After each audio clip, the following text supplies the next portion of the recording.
of Indonesia, Indonesia Raya. Ladies and gentlemen, please stand up to sing Indonesia Raya. Nyanyikan lagu kebangsaan Indonesia, Indonesia Raya. Hadirin dipersilahkan berdiri.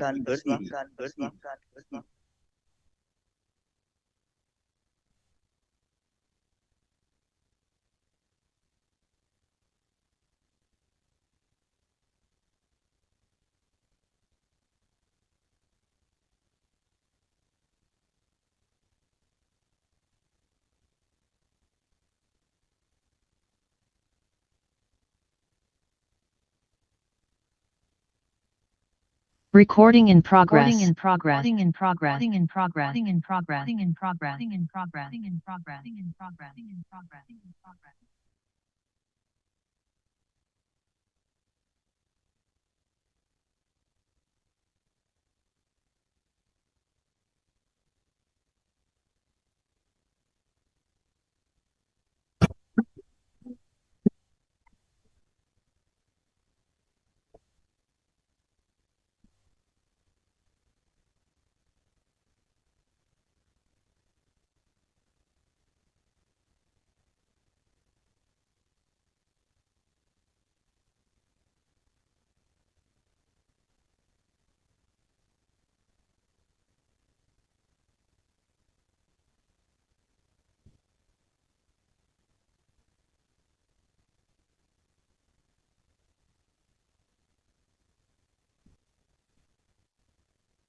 Singing the March of UBM. Ladies and gentlemen, please remain standing and put your right hand on your left shoulder. Nyanyikan Mars UBM. Hadirin dipersilahkan menaruh tangan kanan di atas bahu kiri Anda.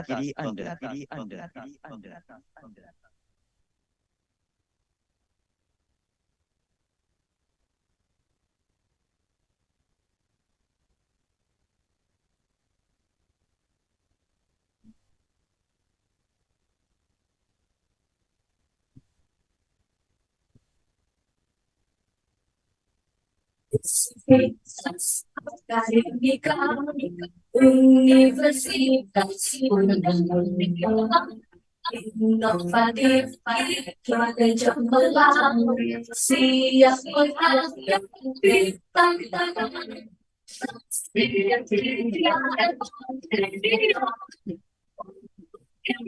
Bangsa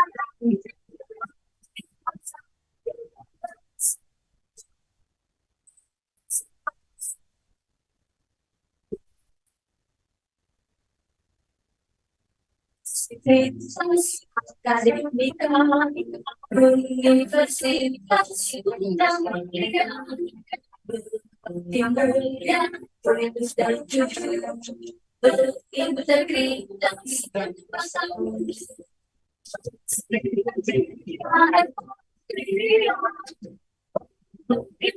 Bangsa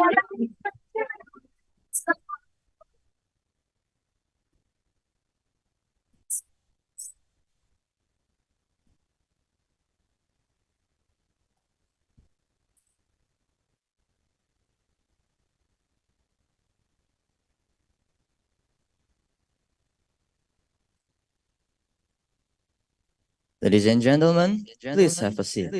Hadirin dipersilakan duduk kembali.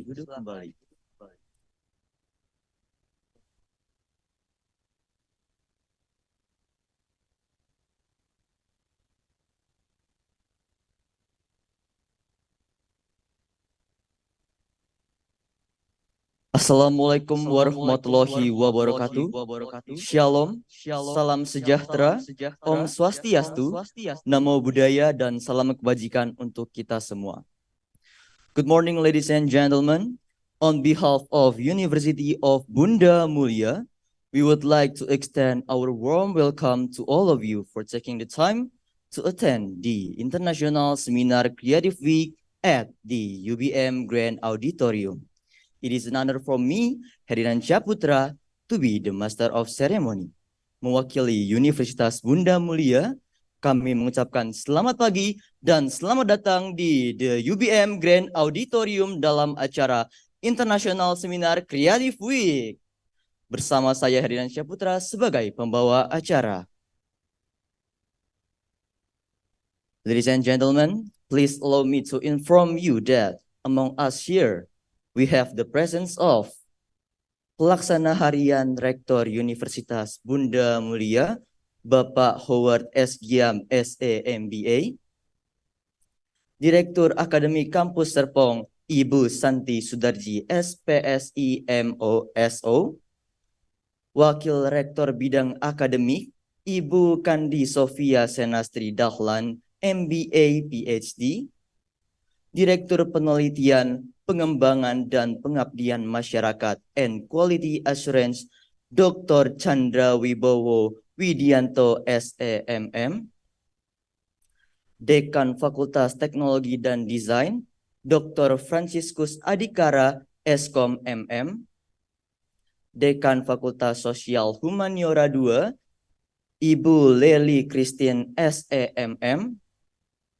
Head of Akademik 1 Kampus Serpong, Ibu Heni Hartono Eskom MM, lecturers and staffs of the University of Bunda Mulia, and all of students of University of Bunda Mulia.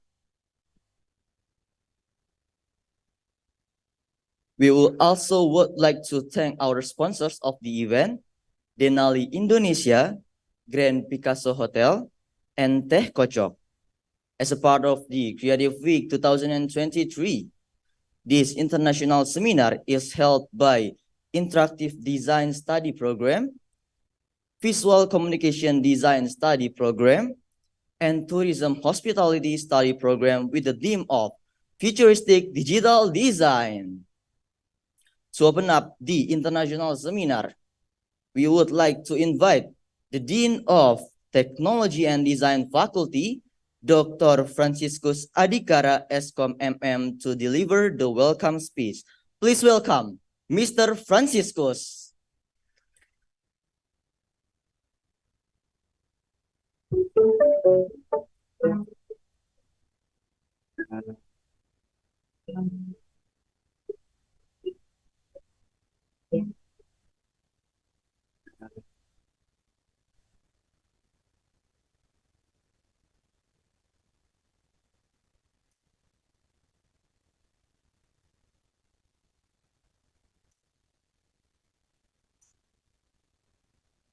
Okay, good morning, ladies and gentlemen, distinguished guests today, and all those joining us this morning. It is with great pleasure and excitement that we gather here today for the special morning event featuring two remarkable individuals who have dedicated their life to make a difference in our world. We are honored to have with us William Wong and George Friedrich, whose inspires stories and accomplishments have touched countless lives. This event is part of Creative Week held by UBM, a collaboration event between Visual Communication Design Study Program, Hospitality and Tourism Study Program, and also Interactive Design Study Program. So the first one, Mr. Trong, is a name synonymously with innovation and leadership. His contribution in enhanced technology, especially in AI and human creatively, have not only reshaped industry, but also set a new benchmark for excellence today. So today we have the privilege of gaining insight into his journey, the challenge he overcame, and the lesson he has learned to share with us in this morning. On the other side, we have the distinct honor of hosting Jörg Friedrich, a visionary in game design and technology. So today we will have the opportunity to delve into Jörg experiences, his vision for a better future, and the path he envisioned for others to follow. So together in the next few hours, we will explore the stories, ideas, and insight of these two incredible individuals. We hope that their experience will ignite our own patience, drive, and determination to create positive change in our life and communities. So, without further ado, let's embark on this inspiring journey with Mr. William Turong and Jörg Friedrich as they share their story, wisdom, and vision for a brighter and more impactful future. Thank you for being here, and let's make this morning event one to be remembered. Thank you.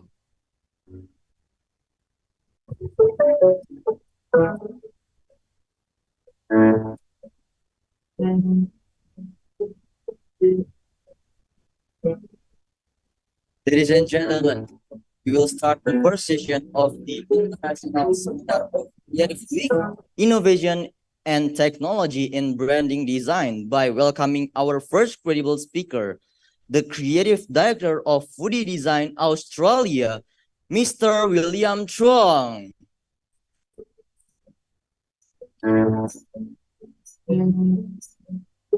We also would like to welcome the moderator of the session, the Secretary of Visual Communication Design Study Group, Ms. Yana Ariana SSN MM.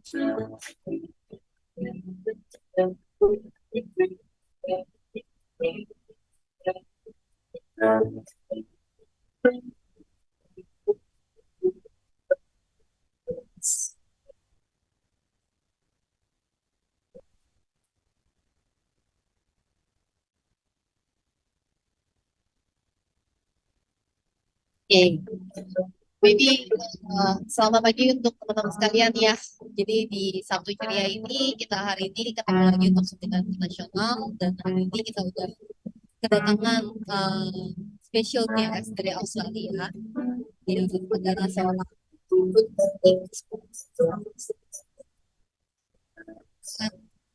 hari ini kita bakal discuss about how human creativity can be optimally enhanced through technology, especially in the branding process.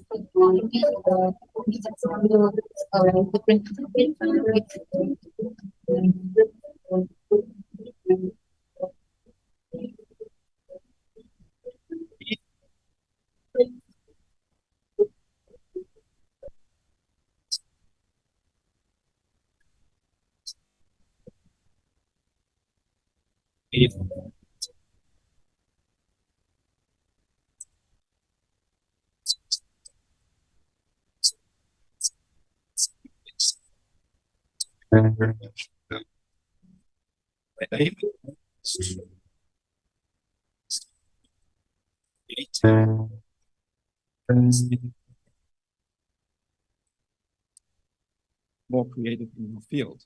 And other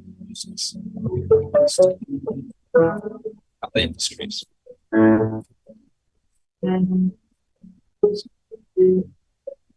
So, anyone who has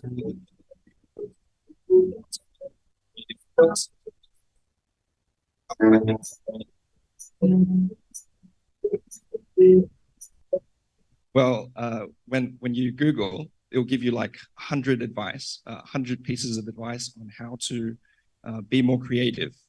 But what I'm about to show you today is more than just small pieces of advice. I'm going to give you a framework and a creative process on how to understand the whole creative process more deeply. And this should help you make good decisions and understand where technology fits in. Yeah. So let's look at the slides. Next slide. Boleh di next slide-nya. Next. Okay. So please don't. This is all copyright, so please don't take it without permission, especially if you're for commercial purposes. Next slide.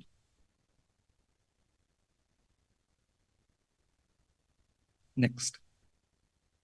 Next. Okay, so this is just introducing my work. I'm 3D design, and this is some of my work, just a brief screenshot of a quick rundown. I cover a lot of areas. I do graphic, like branding design, logo, video, animation, drawing, illustration, photography. Yeah, so I cover a very broad spectrum of services. Next slide. Yep. So this is just enlarging some of my my work there. So I do a bit of 3D as well, 3D branding, photography, illustration. Next. Okay. So this is what I'm about to show you. I call it the universal creative process. It's something that's that can be used for all industries. So you can use it for graphic design, for branding. But it can also be used for other things like military, science, music, freestyle rapping. You can even use it to pick out what clothes you want or figure out what you want to eat after this event for lunch. So its application is very wide, very powerful. Next. Yeah. So as you can see, there are four quadrants to this this framework. IDEA, it spells idea. Next, and we're going to see what it stands for. So, yes, okay, thank you. Yeah, so as you can see, next slide. Yeah, so these four quadrants, I'll put in objectives as well. Objectives is what starts the whole creative process, but it's not quite part of the creative process. So one, we have ideation. That's about coming up with ideas. And after you make lots of ideas, you have to make decisions about what idea is good. So that's number two. And then three, we have execution. Execution is about bringing the idea to life. So we don't want to just have ideas in our heads. We need to bring it to life. And four, assessment. We also need to make decisions about whether what we've made is good or not. It's about refining, about making it better, about improvement. So that's assessment. Next slide. Yeah, so breaking it down further, you can see that these four quadrants, we're going to look at the action column. So the 1 and 3 are about actions. Number 2 and 4 are about evaluation, about making decisions. And the top column, top row, 1 and 2, that's abstract. That's about things inside our heads or things about ideas and things like that. And the bottom row, 3 and 4, that's about actualization. That's about bringing the idea to life. So it's a very neat and concise framework that will help us in our professional endeavors, in branding, creative design, in creativity in general for all industries. And as you can see, each one is broken, has sub-steps to it. So one, in ideation, it's about gathering inspiration, gathering all our ideas, and then we combine them. So, you know, the technical term would be synthesis. So we gather our ideas and then we synthesize ideas by combining, making all sorts of combinations to create new ideas. And two, we have to have a strategy that, and when I say strategy, it's a very broad term. It's like knowledge, having knowledge and a framework and understanding that helps us make the right decisions. And with good amount of knowledge and understanding, we have to select the right ideas.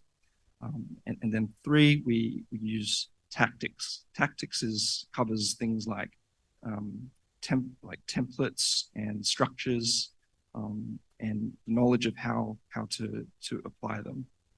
Application is about skills. So you need to have good skill to be able to execute the ideas as well. And after we execute them, as you can see, we have to assess, and we assess by making observations, like looking at what we've made, and then looking back at the objectives and seeing, is what we've made, is it good? Is it good or bad? How can we make it better? You know, it's about taking out mistakes, and just, you know, so observation also involves data collection and things like surveys and things like that, customer satisfaction. Yeah, so as you can see, the ones on the top, one's marked A, that's very knowledge based. Yeah, when I say knowledge, I mean, you know, things that inside your head, things that you know about. Yeah, sort of cognitive related things. And B is about activity, about kind of action and doing. So let's go to the next slide. Yeah, so 1 and 2, we're going to look at this idea of divergent thinking and convergent thinking. So the psychologist, this is a psychologist that came up with this concept of divergent thinking and convergent thinking. And divergent thinking is all about having your mind in a state that looks for ideas, and convergent thinking is about making judgments and making decisions and things. So quadrants 1 and 2 is sort of reflective and sort of coincides with this theory. The other psychologist, Carl Jung, he talks about personalities and about, you know, this thing called extroverted intuition and introverted intuition. And his sort of broad sort of idea is that different people will have different kind of likings or inclinations. Some people like to be creative, and some people like to not be creative, or some people are more scared of being creative, or some people are more like to come up with theories and things, which is what I'm doing right now. So what I'm doing right now, talking about all these theories, that's a very convergent way of thinking. A divergent way of thinking is more about brainstorming and things like that. So yeah, so divergent thinking it involves not making judgments. So when you brainstorm, maybe you've done a brainstorm in a group before, and someone says, "Oh, that's a bad idea," you know. The person that says that's a bad idea is in convergent thinking mode, is in decision making mode, and if you've been shot down before, you probably felt like, oh, you know, I don't want to, you know, keep making ideas, like it kind of makes your thinking, it shuts off your divergent thinking. So yeah, so that's something that in my experience, after a long time, you can sort of feel when your mind is divergent thinking or thinking in a convergent way. So when your thinking is divergent, you can come up with lots of ideas, and convergent thinking is just making decisions a lot. Yeah, let's go to the next slide.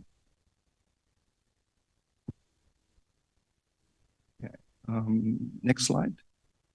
Okay, so I'm going to use this this word idea very broadly. Okay, so this line represents every idea in your head. This involves your memories, your skills, your knowledge, everything that you know from since you were born. And the number of ideas that you have in your head is really, really big. Okay, this is it's a number that you can't really count because you've got so much brain cells, like you've got like billions and billions of brain cells, and they're all holding all this knowledge. Now let's zoom out of this line and go to the next slide. Okay, so this is every idea in your head, and this is every idea in the universe. So every idea in the universe is even bigger. It's such an uncountable number. It's like close to infinity. Okay, so when I say idea, I mean everything that you see around you is a potential idea. So this bottle, this table, the chair you're sitting on, the lights, everything is an idea. You know, the memes on the website, every website, every planet, everything on Earth, in space, every single thing is an idea. So it's such a broad sort of thing because you can take every two thing and sort of mush it together, as we'll see. So you know, like you can take a pen, you can take a pineapple, and then you put it together, you get a pineapple pen. You take a pen, you take an apple, get an apple pen. So that's you can mix two ideas together, and it will be a new idea. Yeah. So let's go to the next slide. We're going to zoom out now, and next slide. Yeah. So this is every idea in the universe, which is that little dot, and that line is every combination of every idea in the universe. So if you look, so the previous every idea in the universe is a really big number, and every combination is even bigger. So this is such an incredible big number, and like the possible number of ideas in the universe is combination is so huge that it's staggering, and the number of ideas that actually increase every second. It's never static. So in YouTube, they say there's 8.3 hours of new footage being uploaded every second. So that's to give you an idea. There's 370 pet cats in the world, and every cat owner likes to take videos of their cats and take photos of their cats. And so that adds even more.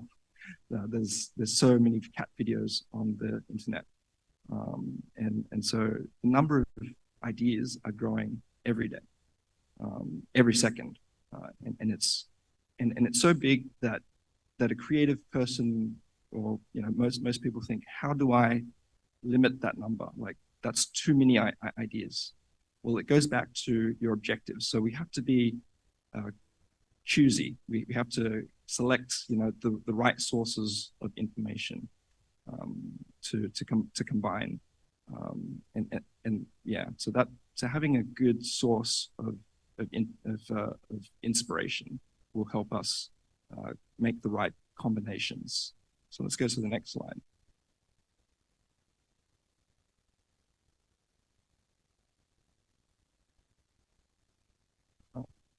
Yeah, so just a summary. The more you know, the more combinations of ideas that you have, and that means that the better chance of finding a good idea that you have. So if you want a good idea, you just need to know more, but it also takes a longer time. So in practice, in my professional practice, we can't afford to just make every single combination in the universe because that just takes too long. So there are ways to be smart about making the right combinations. Let's go to the next slide. So this is an example of a good idea. So an idea like a projector. It's made up of many ideas. So, you know, you've got the paintings and things, and that sort of brought about pixels in computers. Your brain, then the next step is CPUs. So they are part of the projectors. Then you got light, fire, and then you got light bulbs. Your eye kind of gave forth the idea for lenses, and electricity, lightning, electricity, power. So all those ideas combined, they form a projector, and it's a very good piece of technology. It's a good idea that's made up of many ideas, and you can even take the projector and you like this, like you can just project images and ideas on the screen. But also in Sydney, there's a festival called Vivid, and they would project lights onto big buildings like the Sydney Opera House or big buildings, and they would put lots of patterns and designs, and so people can use projectors to paint beautiful light images on buildings. So that's why I say everything is an idea. So people have taken projector, art, and a big building and combined those ideas together to make beautiful artwork. So let's go to the next slide. Yeah, so as we saw before, pen, pineapple, and an apple and a pen together, not a very good idea. It's a very useless idea. So we have to. So that's an example of a bad combination. Yeah, actually, this is the idea of sorting bad from good is more of a decision. So let's go to the next slide. But if you add this guy in, forgot his name, but he suddenly it's a good idea. Why is it a good idea now? Well, because he's got this song, he's dressed up like that, he has these interesting lyrics, there's the music, and it's just uploaded at the right time in history. Like if you upload this, if people saw this, back in ancient Greek history, like it probably wouldn't take off as much. But so context matters. But yeah, this guy plus the song suddenly makes this a good idea. So let's go to the next slide. Okay, yeah, so we're going to look at this quadrant now. It's about decisions, strategies, and selection. Next slide. Yeah, next slide.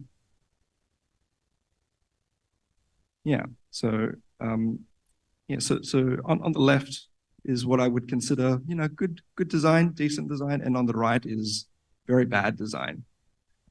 You as students have gone to university and learning about what good design is, right?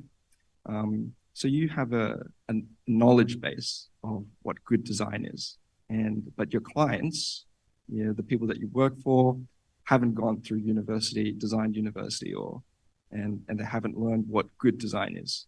So their idea of what good design is going to be very different to yours. And again, it goes back to knowledge. Yeah.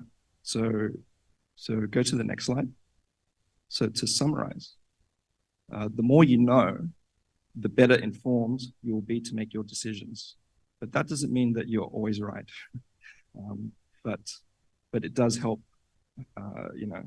Like the previous slide, good design, bad design. You as students, having studied, are more informed of what good design is, and being informed. Like we learn all the time. So the things that I talk about when I say knowledge links to experience as well. So your experiences will shape how you will affect your creativity. So, people that are living in Indonesia will have a different perspective on design than people living in Australia. And yeah, so creativity is based on knowledge. So that's probably something that you might not think of much before, as having knowledge as the foundation of creativity. But it really affects your creativity. So me being a bule, I can't make up very creative jokes that Indonesians will relate to, but I can make better jokes in Australia, and people understand me better. So what you know will affect your creativity. Yeah, it's like having paint colors. If you don't have a certain paint color, you can't paint without that color. So if you don't, so they're all, so every piece of knowledge is a building block to being creative. Next slide. Yeah. So going back to the idea of your clients or people that haven't studied, each circle is a representation of what you know. So each designer, although you've all studied design in the same school, you will have slightly different experiences in life. So each designer is slightly different. Each person in the world is very different. And a design, what a designer knows is very different from what the client knows. And so we have that small little gap of what we kind of agree on. And what we want, if we go to the next slide, is to educate the client. Next slide. Yep. Oh, sorry, back. Back. Yeah, that's the one. Okay, so what we want to do when dealing with clients is to pull their knowledge circle a bit further towards ours. So this is something that we do as consultants, as we're going to look at soon, the difference between a tool and a consultant. So clients, we want to, clients are going to make bad design decisions because they haven't studied design. And what we offer as consultants, as professionals, is to push back and say, and to disagree with the clients, and say, you're wrong. That's not a good way to go. And as we'll discuss in greater detail, the difference between what AI offers and what people offer. So people ask me all the time, are you scared that AI is coming to take away your job? And to that I would say, I think you're expendable too. I think everyone can lose their jobs to AI. If you put AI in a robot body, pretty much every human every human job is expendable to AI and robots. But there's something a little bit different, and something that you might not expect about AI, as we'll talk about as we go on.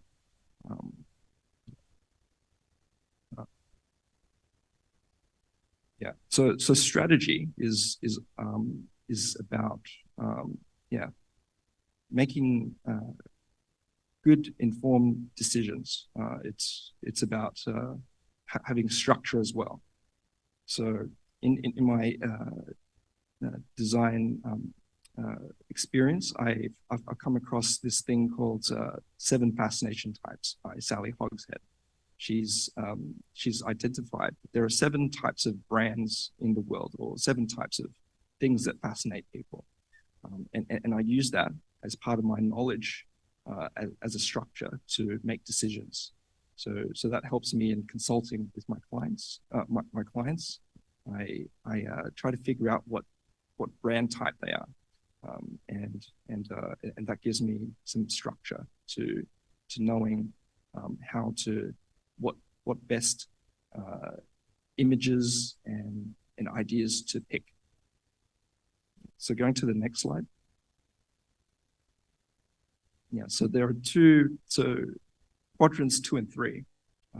One is about strategy, and the next one is about tactics. Tactics is about the little actions that make the idea come to life, and strategy is more about well, you probably know already, but organizing all the actions, strategic thinking to get all the right actions together, or planning. So decision is about planning as well.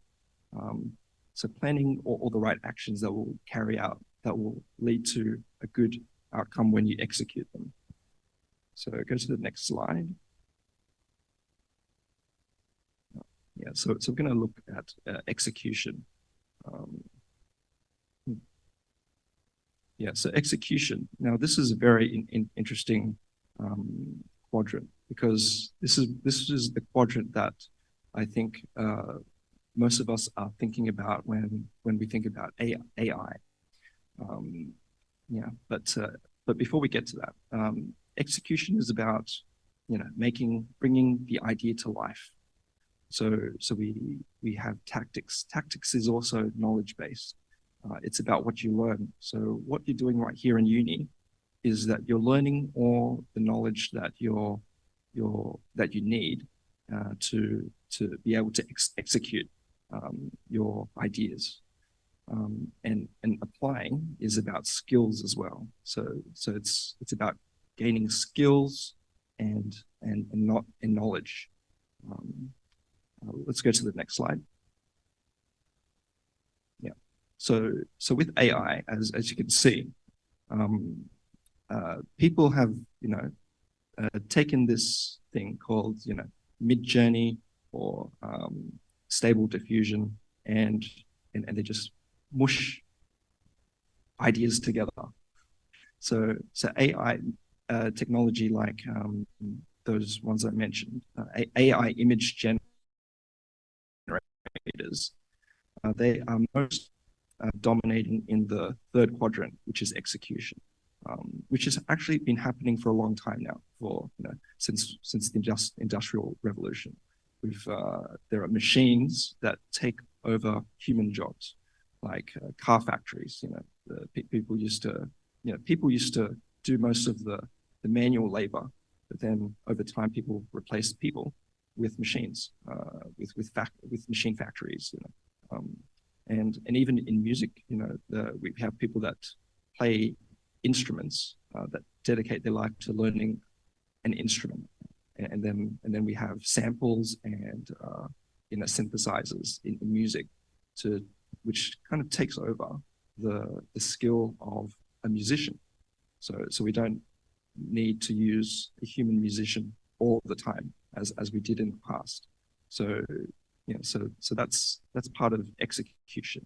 So execution, can be broken down into other things. So just one more comment. As you can see up there, people have taken lots of different ideas together, and that covers quadrants 1 and 2. But people just try lots of things. What happens if I mix Iron Man and Batman, Captain America and Hulkbuster, Superman and Cyberpunk? Aliens and Cyborg. People just take all these ideas and just mix it together.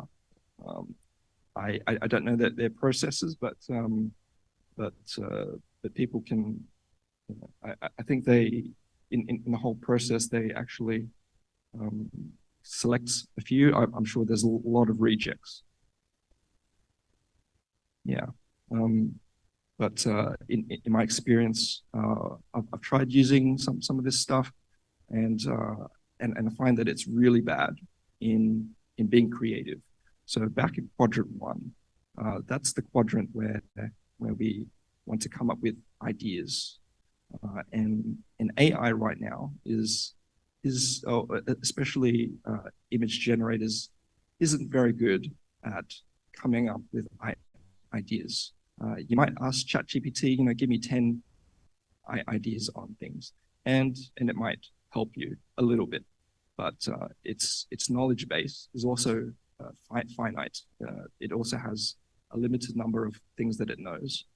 Same with all these image generators. Someone has put, the entire art community's image into image generators, and that trains the image generators to know how to execute all these things.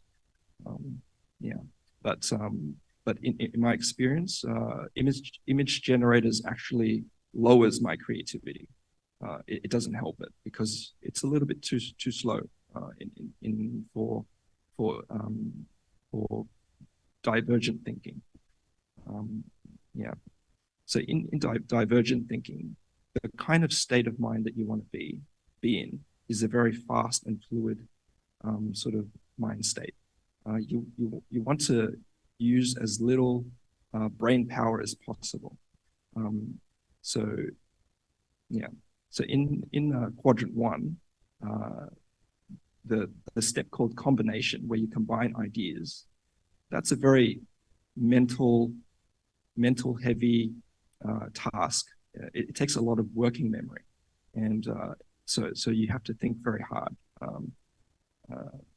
in order to combine ideas. So what you need to do if you want to be more creative is to free your mind from thinking too much. So things like skills, you want to not have to use too much skills. Hands up if anyone is driving or has learned how to drive or ride a bike. So people, if the first time you learn anything like driving, you have to think a lot. Or the first time you use a piece of software, you have to think very hard. But once you become skilled at it, you don't think about it very much anymore.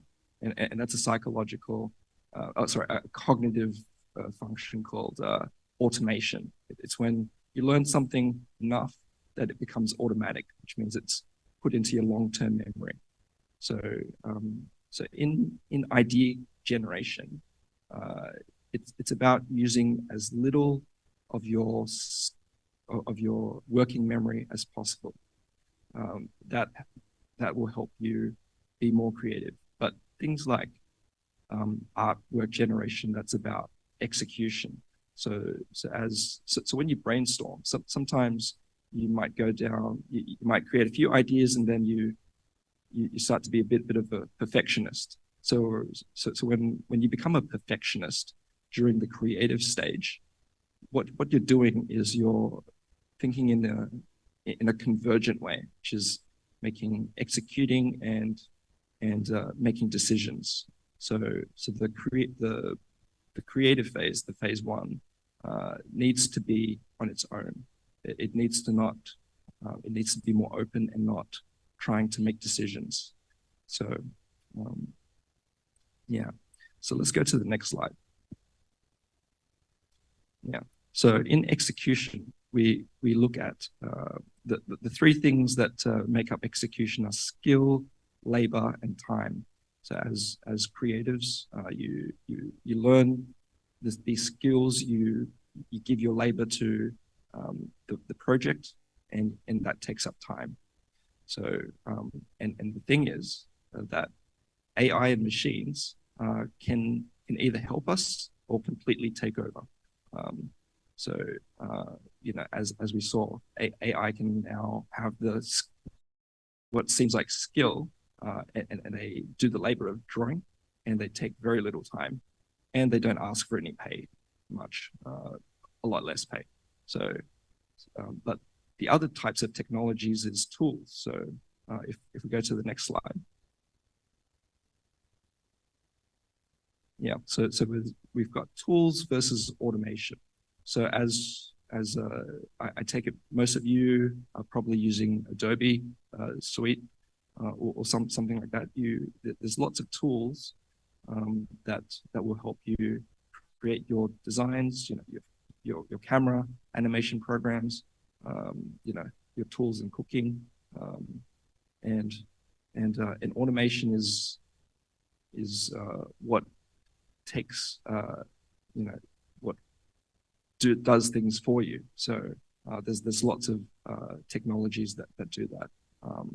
Yeah, the other day at the airport, at a McDonald's, they start to create more automation, like tools that technologies that create the food. So it reduces the amount of labor and skill and time. Yeah. But another way that I've seen creatives like artists use stable diffusion is that they use it to reduce their skill, time, and labor. So some people actually use stable diffusion and AI art generators and then fix them, because right now AI image generators are very bad at drawing hands and things like that, hands and feet, right? So some artists, take image generators as like a first step, and then they fix it up, or they tweak it all together. So that's another way that humans and technology can coexist. Professionals using AI as a springboard. And other tools that I use, like for website development. In the past, website development was requires a lot of knowledge in coding, and that takes a lot of time to learn. And but not everyone has the time to learn all that, right? So people like me would use things like Webflow or Wix or Shopify. There's lots of those types of programs out there.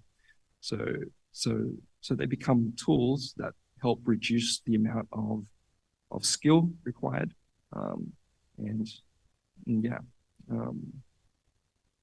execution in tactics. Tactics is also another also encompasses things like templates and structures. So in writing, there's things that you probably know, like the 3-act structure.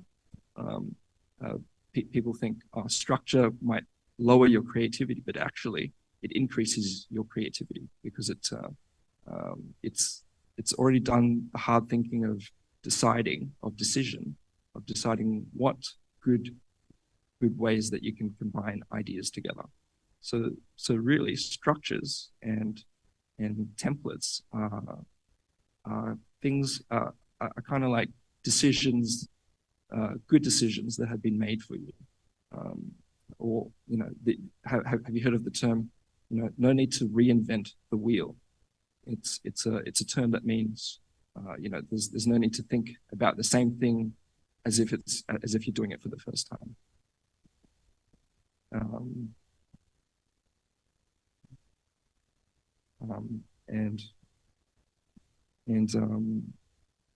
So reinventing the wheel, that's where templates and structures come in. So let's go to the next slide. Go back. Yeah, tools versus consultants. So as we're about to see, tools are things that we use to achieve what we want, and designers can be used as tools as well. We can, and designers can use their software as tools to create what they want. And people use AI image generators as tools. So right now, we use technology like AI technology as tools. You tell the AI what to do, and it does it, and it doesn't argue back. But as consultants, consulting is different. Consulting, as we saw before,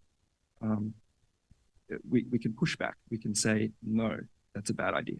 Right now, AI doesn't do that very much. So the difference between humans and AI right now is that AI is used as tools, and humans can become consultants. But there are times that the client says, "Oh, move that image up a little bit, left, up, down," so that's the client using a designer like a voice activated tool, like a very very expensive voice activated tool, but the value that we bring as humans is that we consult. Let's go to the next slide. Yeah. So after we create the thing, after we create our art, our project, we need to make observations and judge. And this process requires lots of. It can seem straightforward, but it depends on the industry. So, in the military, they would need to send spies to another country to make observations.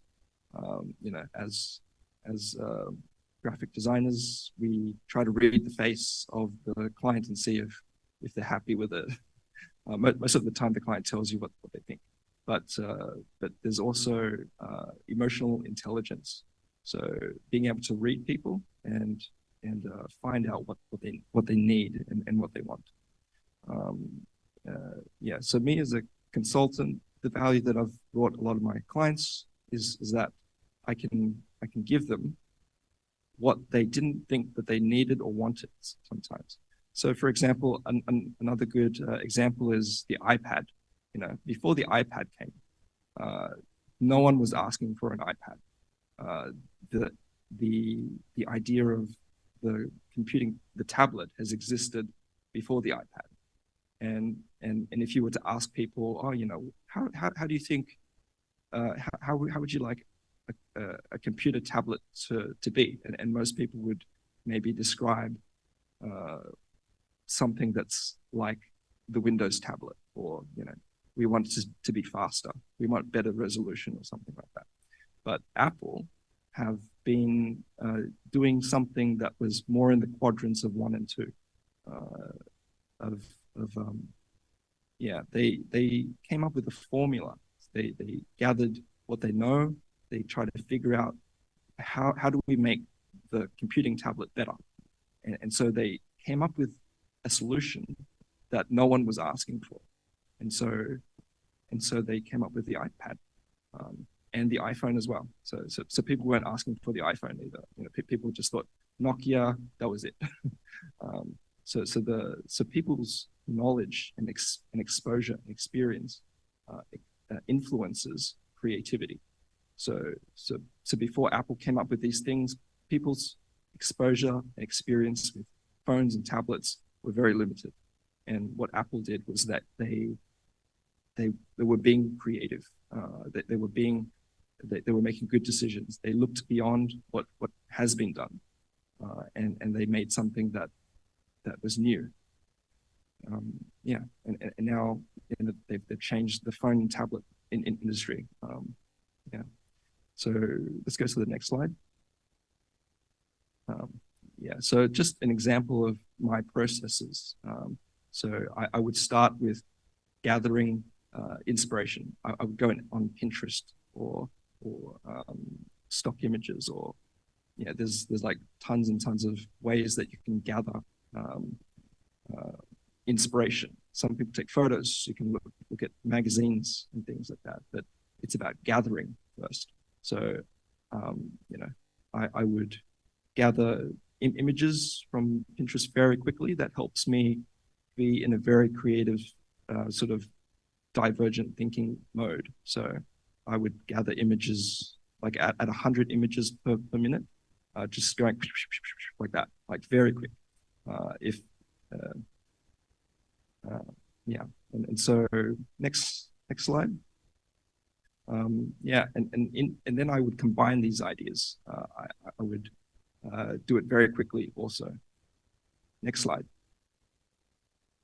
And then there was a selection process where I picked the best images.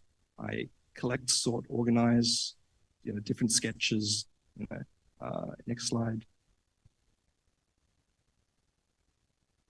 And then there's the execution. I would draw them and paint them and then start to refine them and start to make them perfect.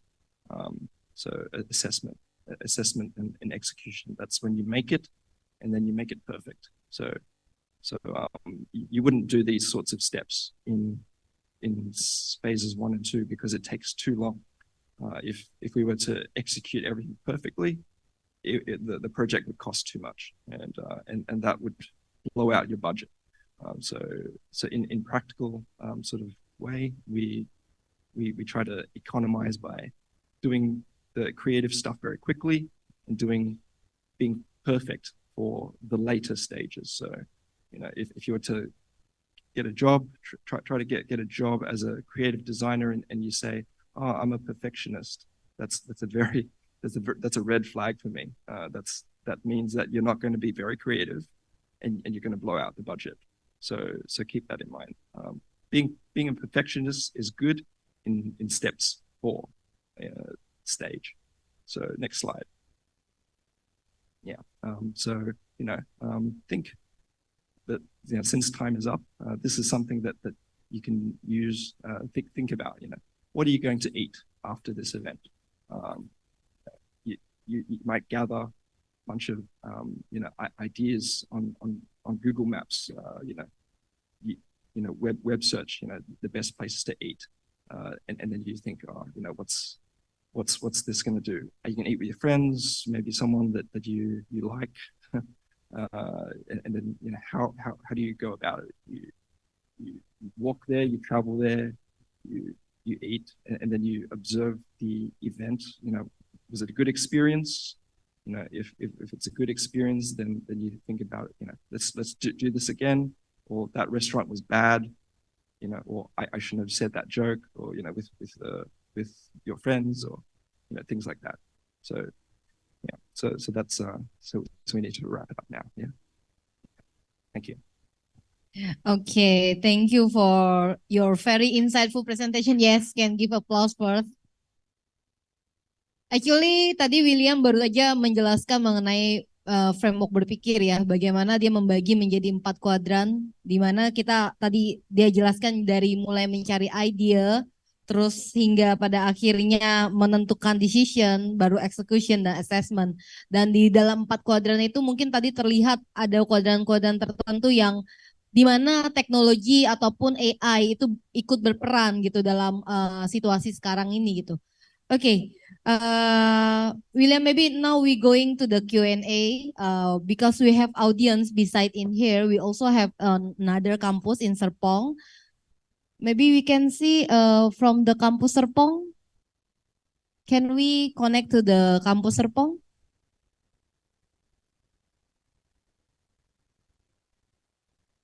Oke, baiklah, kita akan mulai Q&A dulu dari kampus di Tuga dulu. Jadi karena waktu tidak banyak, because the time is not much, maybe I will open for a question, for one question from Tuga and other one question from lecture hall in Serpong. Silakan untuk raise your hand and you can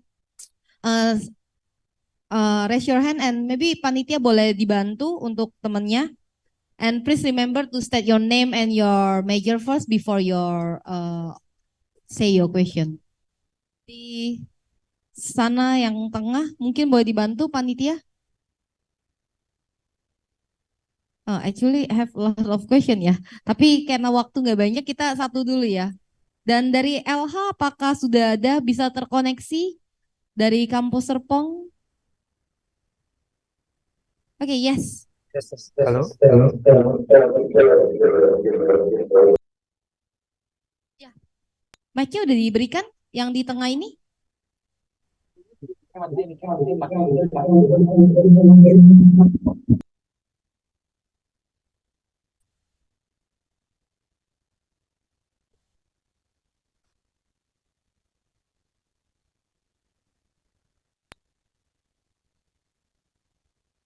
Hello. Thank you, Mr. Good morning. I have some question about the artificial intelligence or AI that you quickly mentioned about the AI, the art of the word generator, right? So I have a question. Since the AI will dominate, but will the AI can affect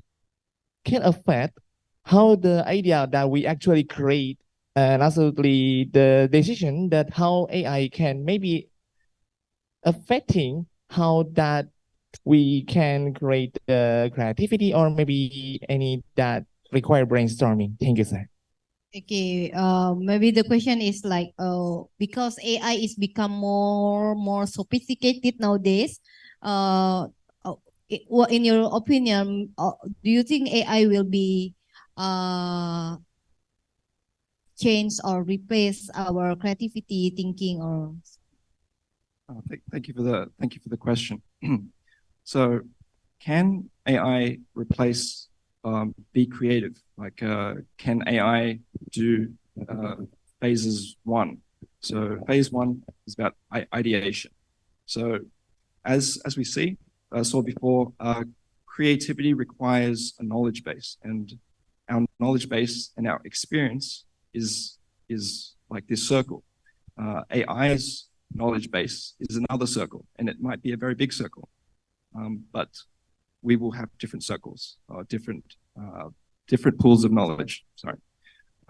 So AI and every human on Earth will have a different pool of knowledge, and how we combine them is the question. AI might be able to, but it will do it different to a person, and they'll be able to come up with, as we see. I mean, I've used ChatGPT to come up with ideas and combine ideas, and sometimes you ask it to write a song that's like Taylor Swift and like Eminem, and just combine them together, and it will like just do it, and then kind of it does come up with it, but the question is it going to be a good idea? Is it going to be good? So It will be influence the creativity. Yes, it will influence our creativity if we rely on it too much. The whole process of creativity, like I've tried to use some of these AI things to be more creative. So sometimes it does help brainstorm. So sometimes ChatGPT can help you brainstorm, and that's good. But the types of technology that's bad for creativity is ones that are too slow and doesn't add more creativity. Sometimes it can. So things like art image generators. I've tried to use this once, and I just got bogged down in trying to make the image rather than coming up with lots of ideas. So right now, I would say that my ability to come up with ideas is a lot faster than AI. Most of you probably can create more ideas a lot faster than AI. And that's combining. AI, ChatGPT, it looks like it's combining ideas really quickly, but it's actually just combining ideas that you give it. So the phases. So the phases 2 and 4, that's the right column, that's the evaluation column. Now this column that we haven't had the time to touch on before is the column that AI doesn't exist very much.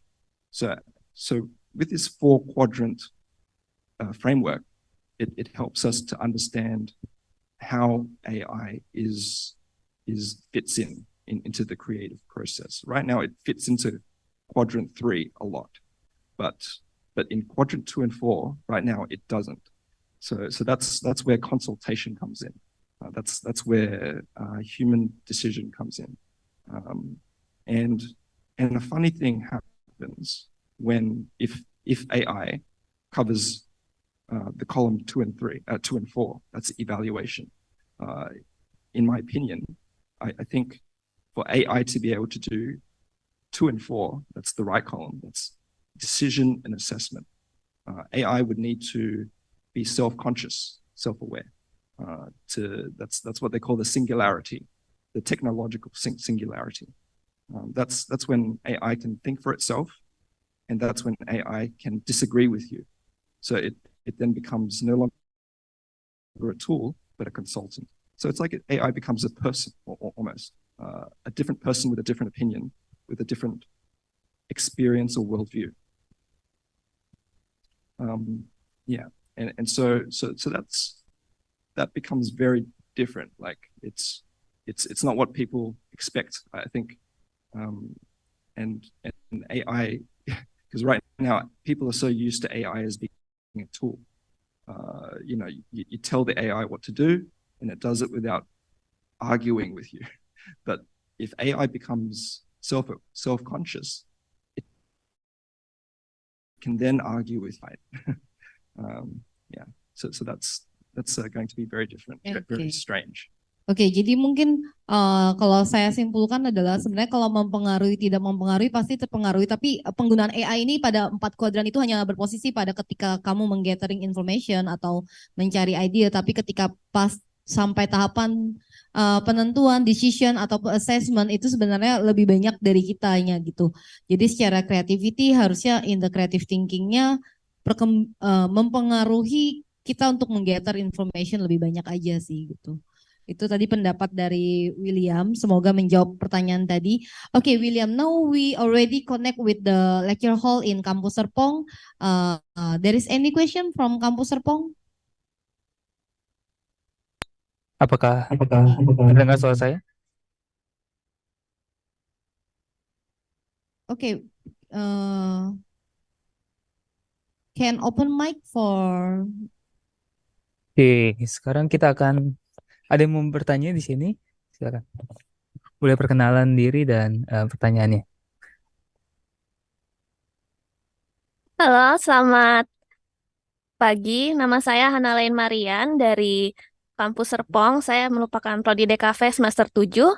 Saya mau bertanya, apa tantangan terbesar dalam inovasi teknologi yang menggunakan branding gitu?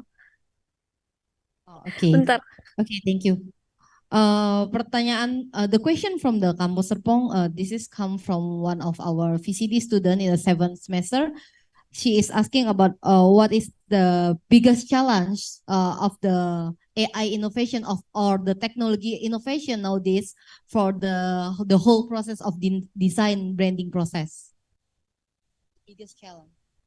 Is it the biggest challenge for people or for the creators? So the process for the design branding process, when we as we know, the development of the technology is very fast now. Sorry, the question is it how AI is challenging for the process of the process branding process for the idea. Like in a good way or a bad way, like helping us, or are you talking about like is it taking over the job, or is it helping? Dalam hal yang baik atau dalam hal yang buruk nih pertanyaannya dari Kampus Serpong? Tantangan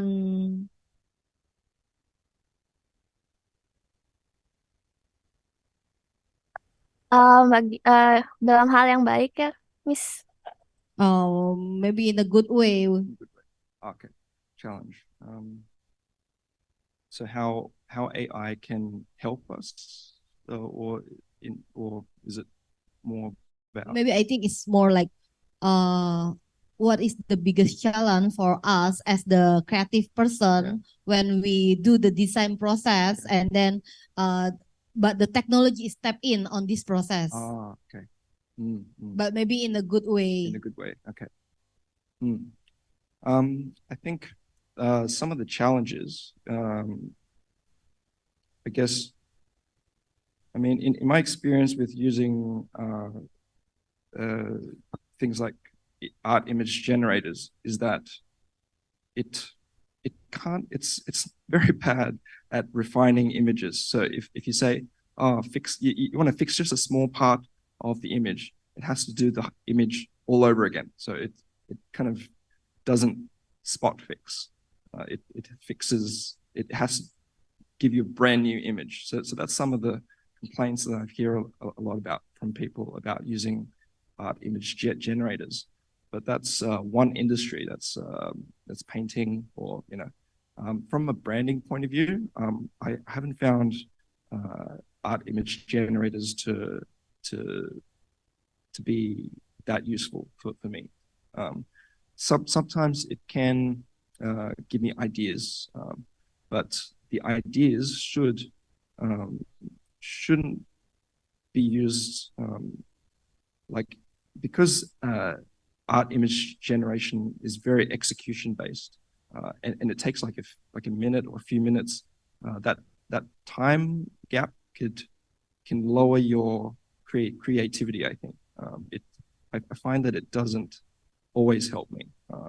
I find ChatGPT more helpful because it's quicker.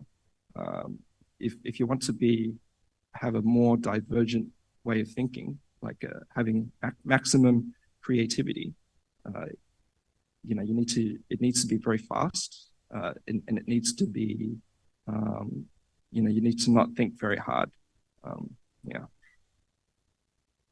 And in terms of evaluation, that's the part that AI isn't great, but in assessment, things like spell check, very, very simple technology, but AI I've seen used in checking fruit or checking what's the best fruit, and they've been trained to Kalau untuk case yang dihadapi oleh William, kebanyakan memang pemanfaatan teknologi atau AI-nya lebih seperti yang tadi dikatakan di awal, memang tidak dipakai di semua kuadrannya, dan lebih banyak untuk pada kuadran-kuadran untuk kuadran kedua tadi yang mencari ide dan lain-lain. Tapi kalau dirasa pengguna AI ini sebenarnya cukup membantu, cuman kalau untuk sesuatu yang kayak mau minta gambarnya secara detail, sebenarnya masih belum mampu untuk ke sana gitu. Banyak harus komen yang ditaruh di dalam AI-nya sehingga bisa menghasilkan sesuatu yang sangat detail yang diinginkan gitu. Tapi kalau untuk hanya gather information, ya tadi sekali lagi dia katakan ya itu sebenarnya akan sangat membantu dengan adanya perkembangan teknologi saat ini. Okay, thank you for the answer. But actually have a lot of question, but we don't have a lot of time today. I hope everyone in here get a lot of insight from what William shared today. It's a very wealthy of knowledge and very insightful for us today in UBM, baik di kampus Ancol ataupun di kampus Serpong. And we can see it is clear that technology actually has a potential to be a powerful tool for enhancing our creativity, and by understanding it, we can develop or we can utilize it or use the AI or other technology nowadays in the way to support our own creativity or our own creative thinking. So jangan sampai AI yang memanfaatkan kita, karena AI ini sebenarnya adalah buatan manusia, jadi seharusnya kita bisa memanfaatkan mereka untuk meningkatkan kreativitas ataupun creative thinking dari proses kita berpikir. Oke, maybe sampai di sini dulu kuliah seminar internasional ini bersama Mr. William Truong. On behalf of everyone here, I would like to thank to William for sharing a knowledge with us. And of course, for all the students here, I'm encourage all of you here to continue about how the way we can use technology to enhance our own creativity or our own creative thinking. And maybe I give back the floor to the MC.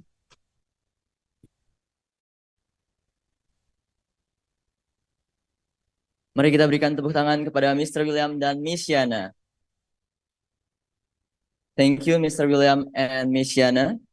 Ladies and gentlemen, as a token of appreciation to the first session speaker and moderator, the TOA will be given by Head of Akademik 1 Kampus Serpong, Ibu Heni Hartono, Eskom MM. Kepada Ibu Heni, dipersilakan untuk naik ke panggung.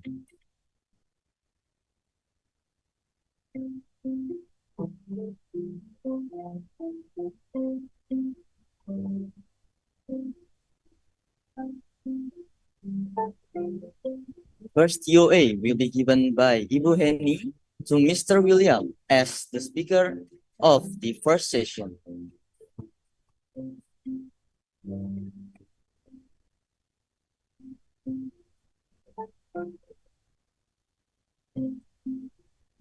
Second TOA will be given by Miss Henny to Miss Yana as the moderator of the first session.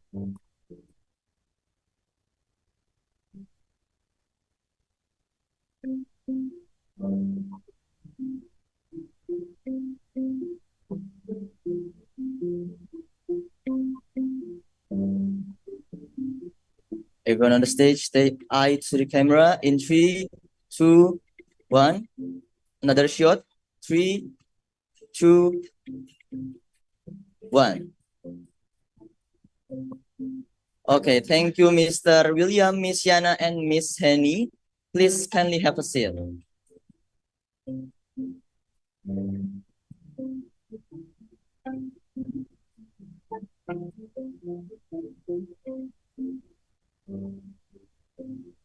Ladies and gentlemen, University of Bunda Mulia proudly present a special performance by the voice of UBM. Let's give them our round of applause. Hadirin berikan tepuk tangan yang meriah untuk special performance dari the voice of UBM.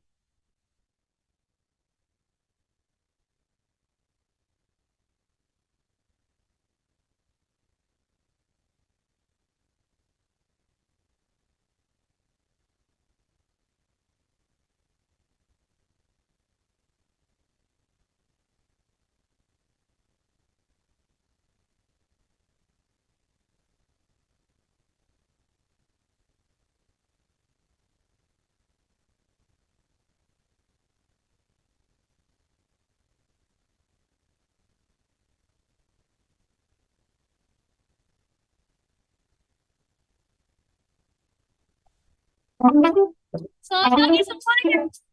Buat yang belum punya, kita nyanyi bareng-bareng ya.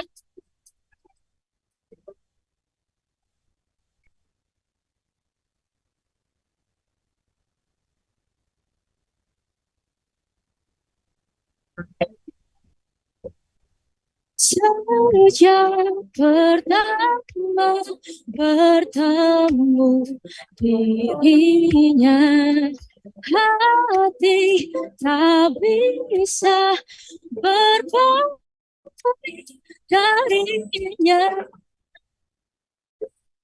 Tak ada setitik ragu, jalani sisa hidup bersama hati ini. Tapi bintang di hatiku, kau bintang di hatiku, senyummu si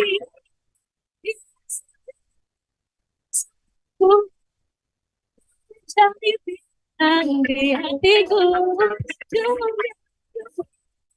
di hatiku. Meski menggali terang dunia, sifatmu dapatkan semua cahaya.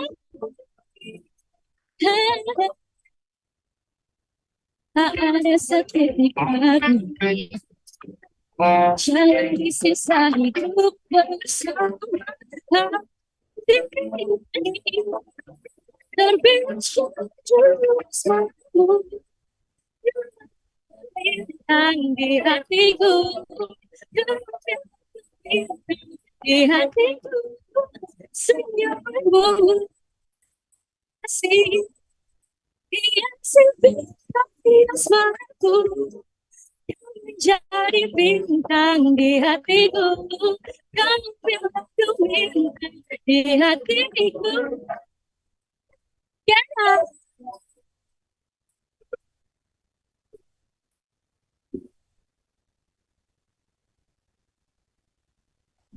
Boleh kita kasih tepuk tangan yang meriah untuk pemain band kita yang ada di sebelah kiri sini.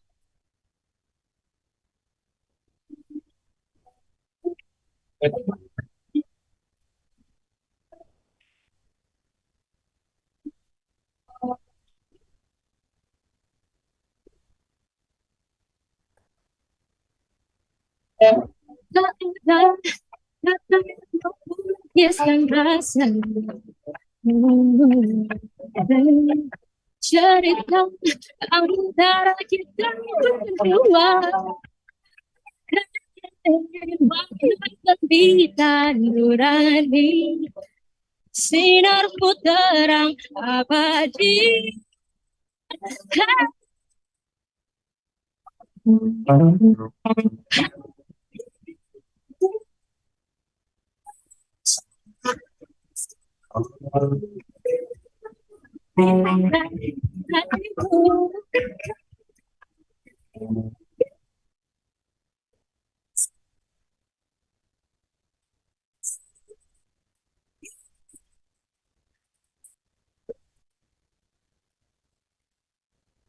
Di hatiku.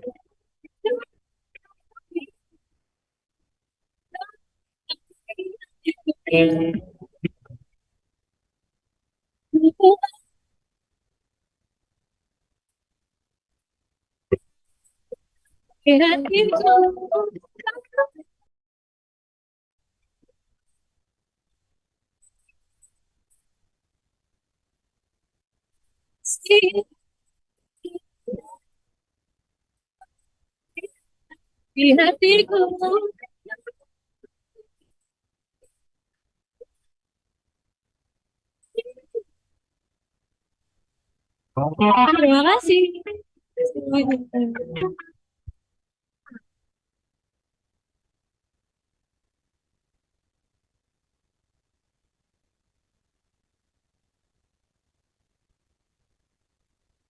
Oke, kita berikan sekali lagi tepuk tangan yang meriah untuk special performance kita.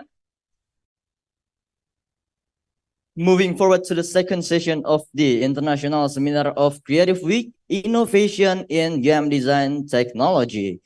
Ladies and gentlemen, please welcome our credible speaker live from Germany, Mr. Jörg Friedrich. Hello. And to assist Mr. Friedrich, we would like to welcome the presence of the Dean of Technology and Design Faculty, Dr. Franciscus Adhikara, Eskom MM, as the moderator of the second session.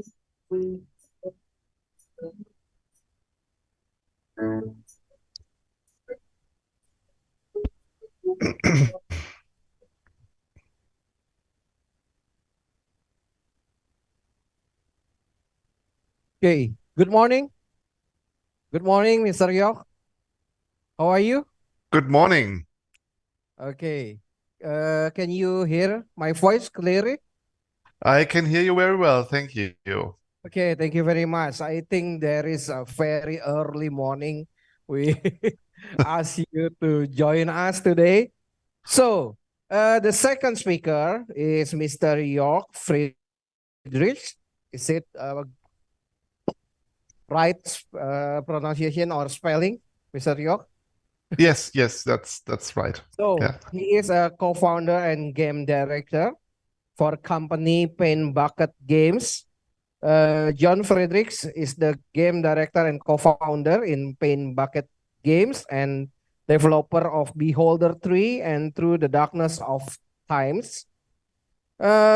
He also have 2 award-winning video games about life in auto-created states and already developing games for more 20 years, I think.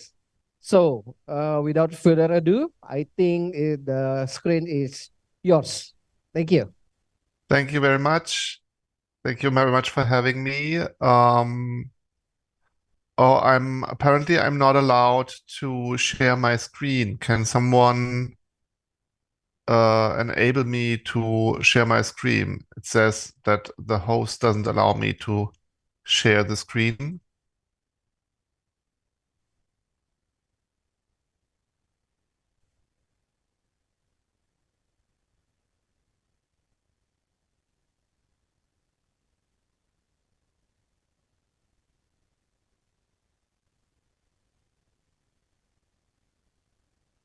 Yes, now it works. Thank you very much. All right.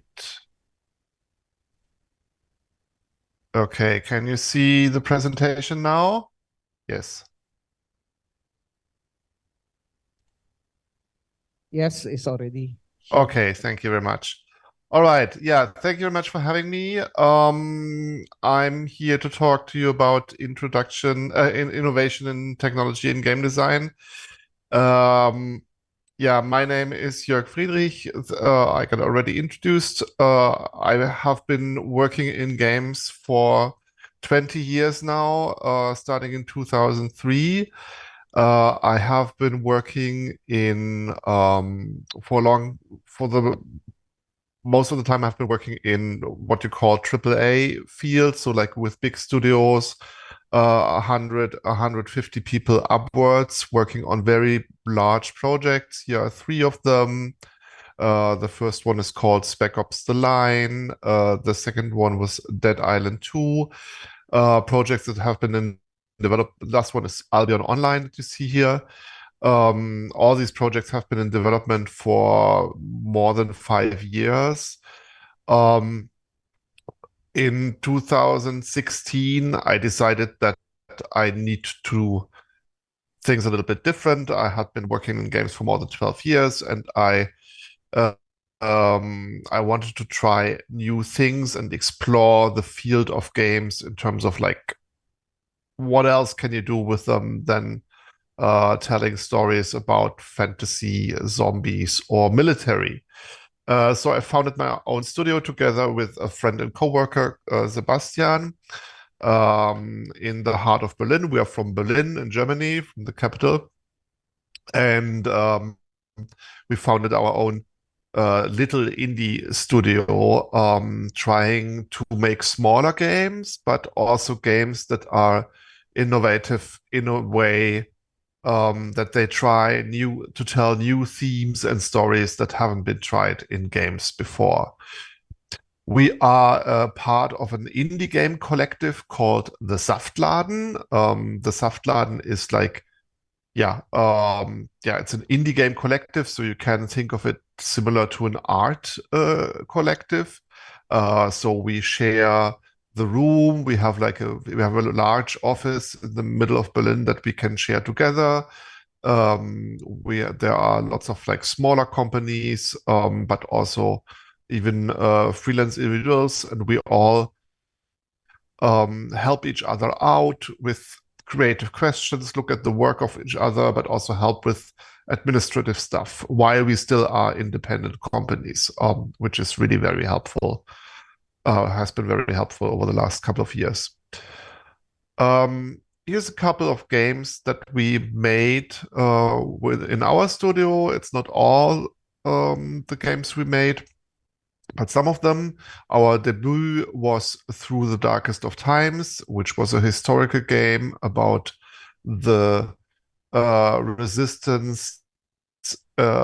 civilian resistance during the Nazi era in Germany, taking place in Berlin,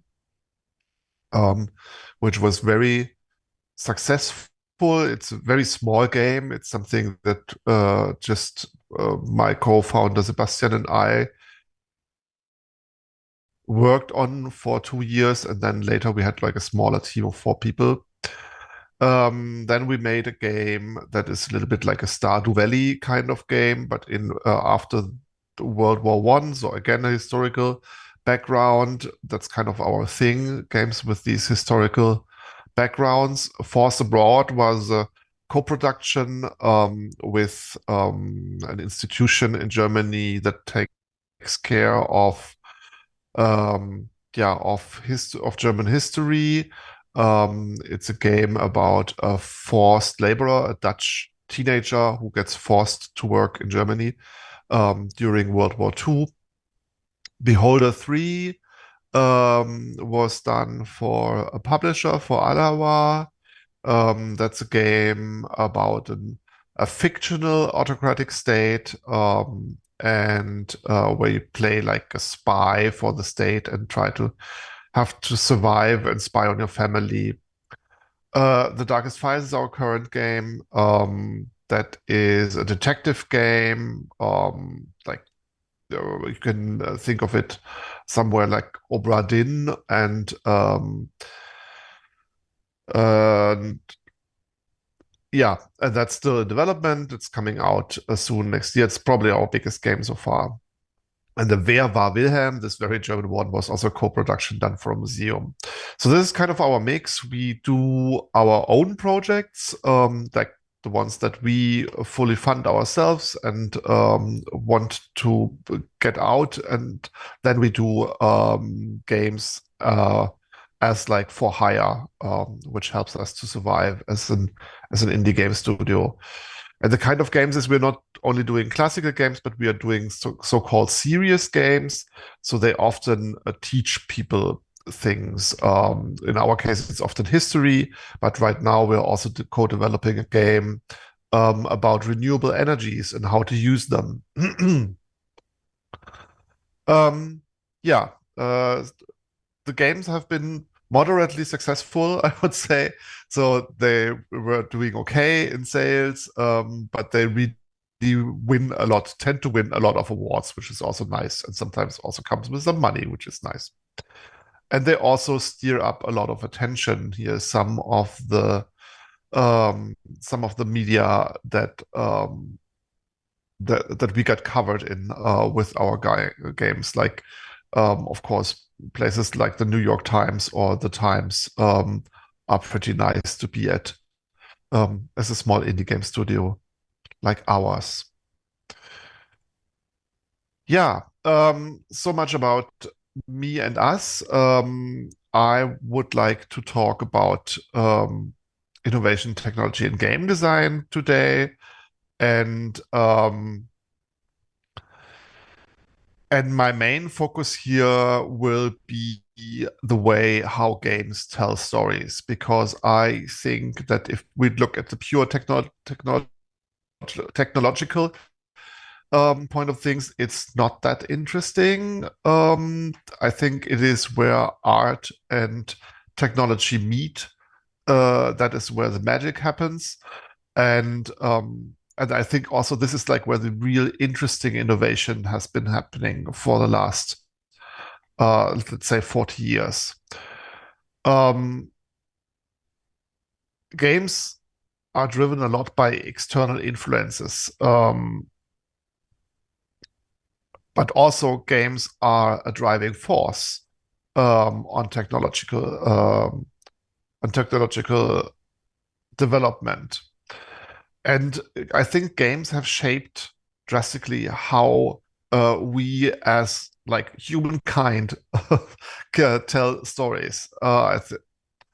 This here is a screenshot of a program called ELIZA. I don't know if you're familiar with it. ELIZA wasn't a game, but it was called a natural language processing computer program. And it was already developed in the 1960s. And what you can think of is it is somewhat like ChatGPT already. It simulated conversations. So you could talk to the program and ask questions, and it would answer to you in a way that that it felt like you were in a conversation with a human being. Of course, it was very primitive. It was the 60s, so there was no real AI, if you want. But it worked surprisingly well already. It tried to simulate a therapist in a therapy session. And what is so interesting about it is that games to this point have always been trying to emulate this over the past 40 years. So try to put you to a different world and have you experience a computer exchanging with you and making you feel like there would be a human being on the other side. And I think in order to talk about innovation, we need to look at the past a little bit. So we need to look a little bit at the history and where games are coming from, how we got there, where we are right now. And while some innovations are very obvious, right? So if we look at this game from 1989, The Prince of Persia, the original one, and compare it to this, which is kind of the spiritual successor, as it's the current Assassin's Creed, I think the visual innovation is super obvious, right? There's nothing to debate. It's very clear that there has happened, and it got a lot more convincing than it used to be. There are other innovations which are not that obvious, like, for example, the field of AI. This is a screenshot of Black and White, and I think it shows it's a game of the early 2000s. And I think it's a very good example on like where games have pushed and driven technology, because Black and White was very well known for its AI and for its advanced creature AI. You had this creature, for those who are not familiar with the title, you had like a pet. Here you see the lion that starts out like a small animal and becomes really huge. And it had a sophisticated AI, so you could educate the pet, you could reward it or you could punish it. And by doing so, the pet would develop differently. And one of the persons, actually the developer behind the AI of this pet, was Dennis Hassabis. And Dennis Hassabis later went to Google and was the key persons of developing what we today know as a large language procedural model. So what later became OpenAI and ChatGPT and all the developments that we've seen there in AI.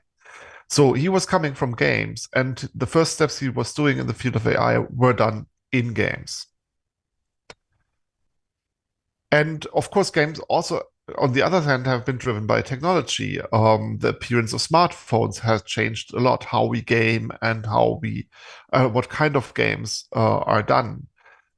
Same is true for the fact that games are streamed a lot in the internet, right? We as designers have reacted to the fact that games are streamed on Twitch and YouTube and so on. And you see more and more games that already take into account that they need to be streamed, right? And we implement features for this so that they can be streamed in a better way. And of course, it's also the business models that have changed, and the way how games got distributed. So when it all started out in arcade halls and people had to insert coins, it were different games. They were very short, they were very hard. They were designed in a way that people lose very easily, so they have to insert a coin again.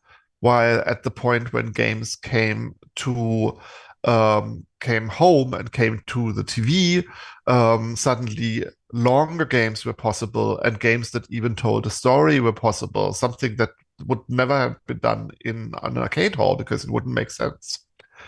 We've seen the development in the distribution form, right? So for a long time, games were something that you bought at a shop. You went to a shop and bought it there, and brought a box with you home. That was your game.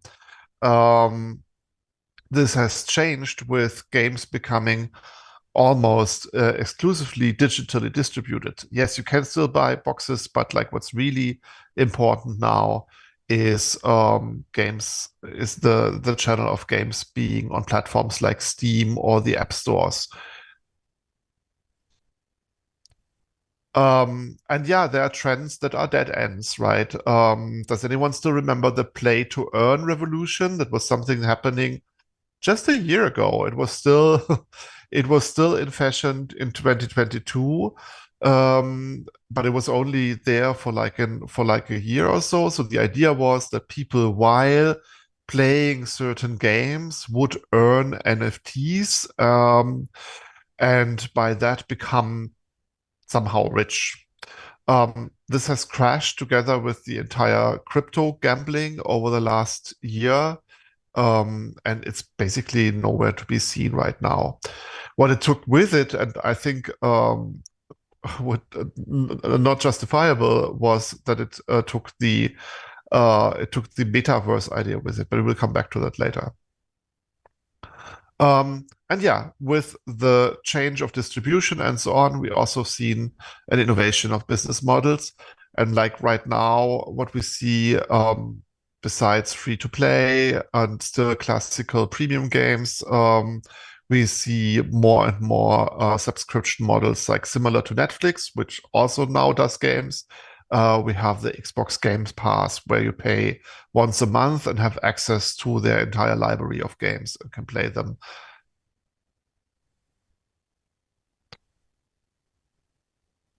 While there was a lot of involvement in the way game look and feel and how they tell the stories, the main challenges in making games haven't really changed. And I will quickly talk about these challenges. So there's content, right? We still need to fill a game with enough content for it to be interesting for our users. It needs to reach the expected quality level, and that has been raising over the years, right? The overall quality of games has increased tremendously. But with it, of course, the expectations of users rightfully have increased as well. So you cannot ship a game today that looks like a game from 10 years ago. People would blame you for that. There's an exception in indie games a little bit, but it's still true. And complexity.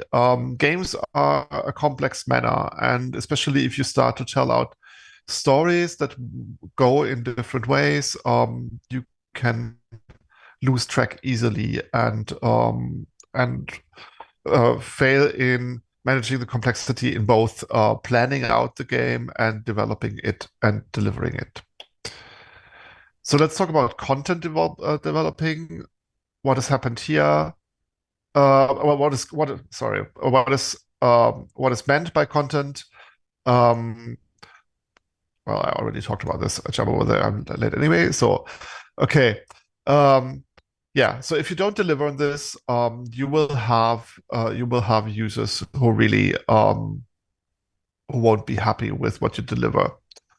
The good news is we also have an innovation in tools that help us overcome these challenges. So for content, obviously, we have much better tools today, like technological tools, like programs that help us developing the game. We have now lots of engines, game engines out there, which are like the underlying platform on which you develop the game, that help give you an API and that give you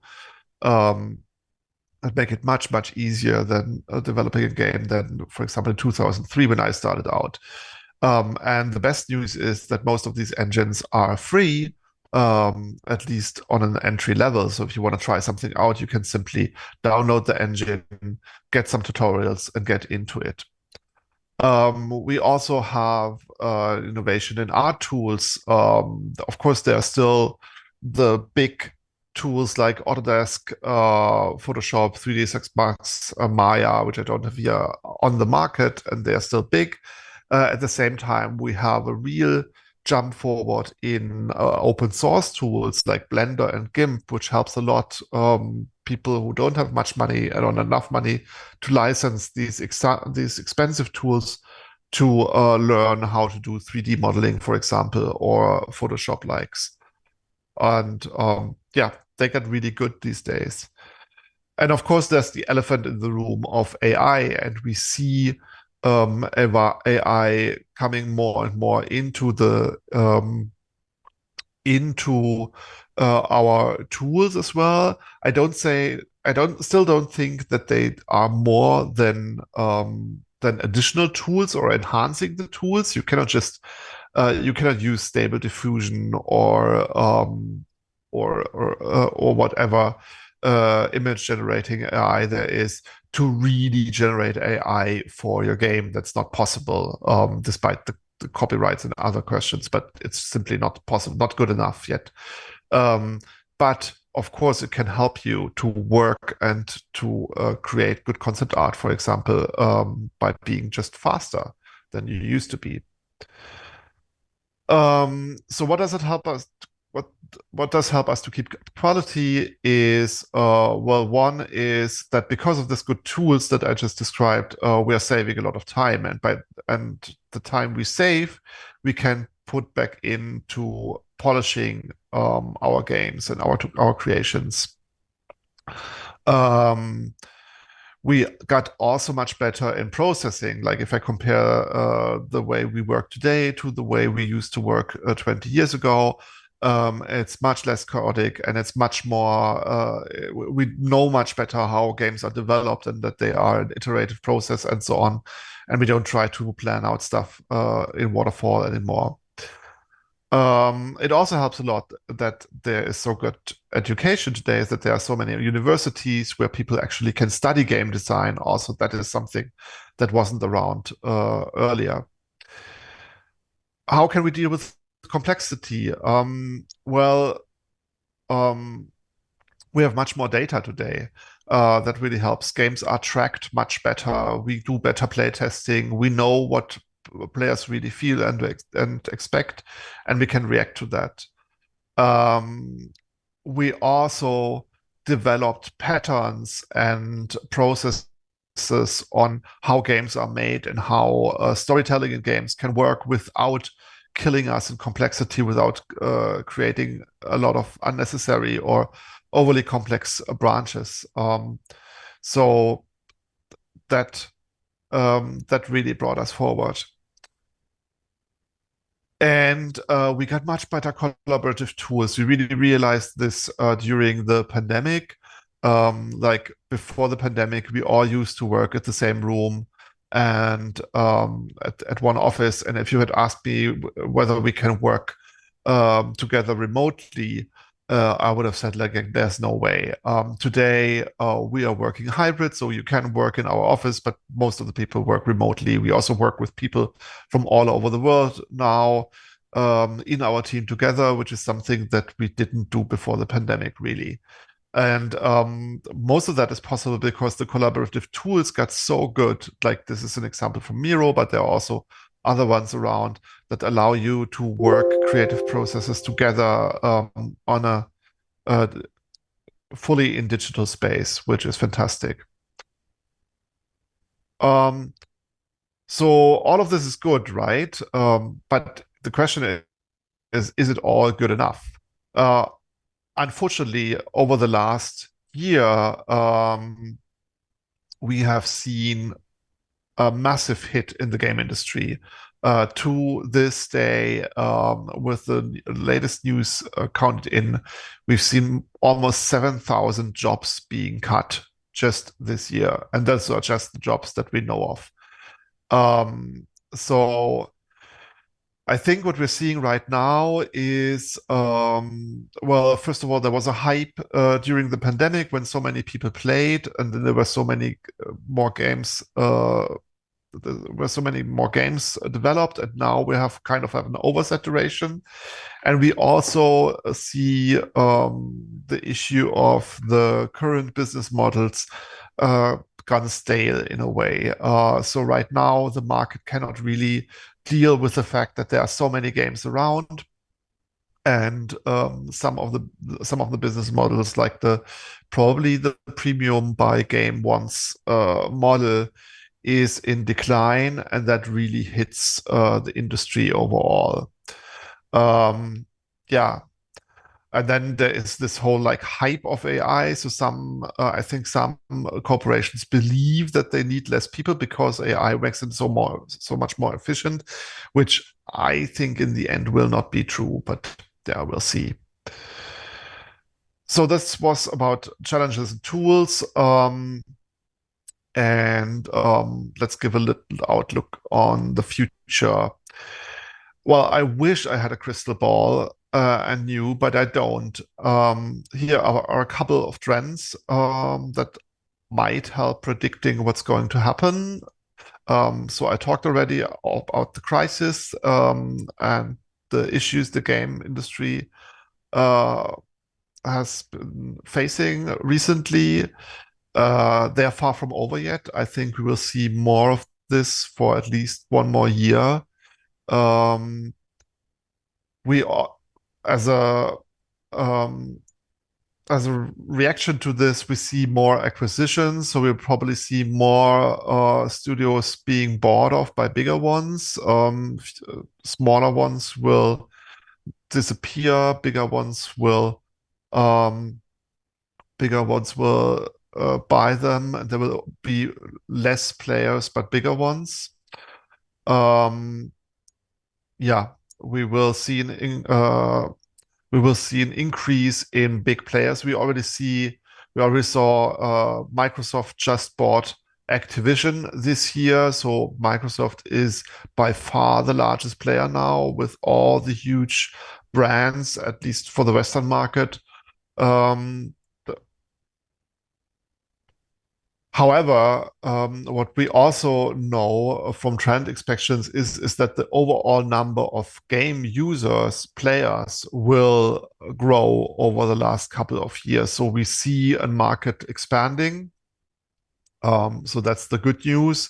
Whether it is expanding enough to serve all the players that are there right now, probably not. But we will also see many players go away. So then once we have a desaturation there, I think it will even out eventually. Yeah, we already talked briefly about subscription models. I think they will be they will grow. They are just the way to go. They're the next logical steps, somewhere in between free to play and premium models. Free to play will stay, but there are also people who are expecting different experiences. So for them, subscription models will probably rise.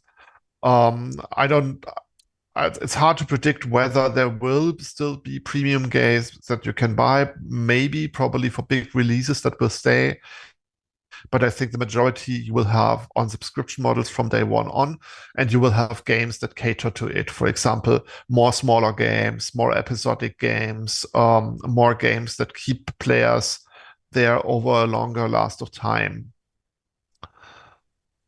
The NFT games trend and the earn to play trend died, and I think rightly so, together with the crypto, with the whole crypto bubble. Yet I think what it brought to the table, which was right and which was serving to a need of players and to an expectation, was the idea of persistence, of having something that you own or having something in digital space that you can go to and that stays.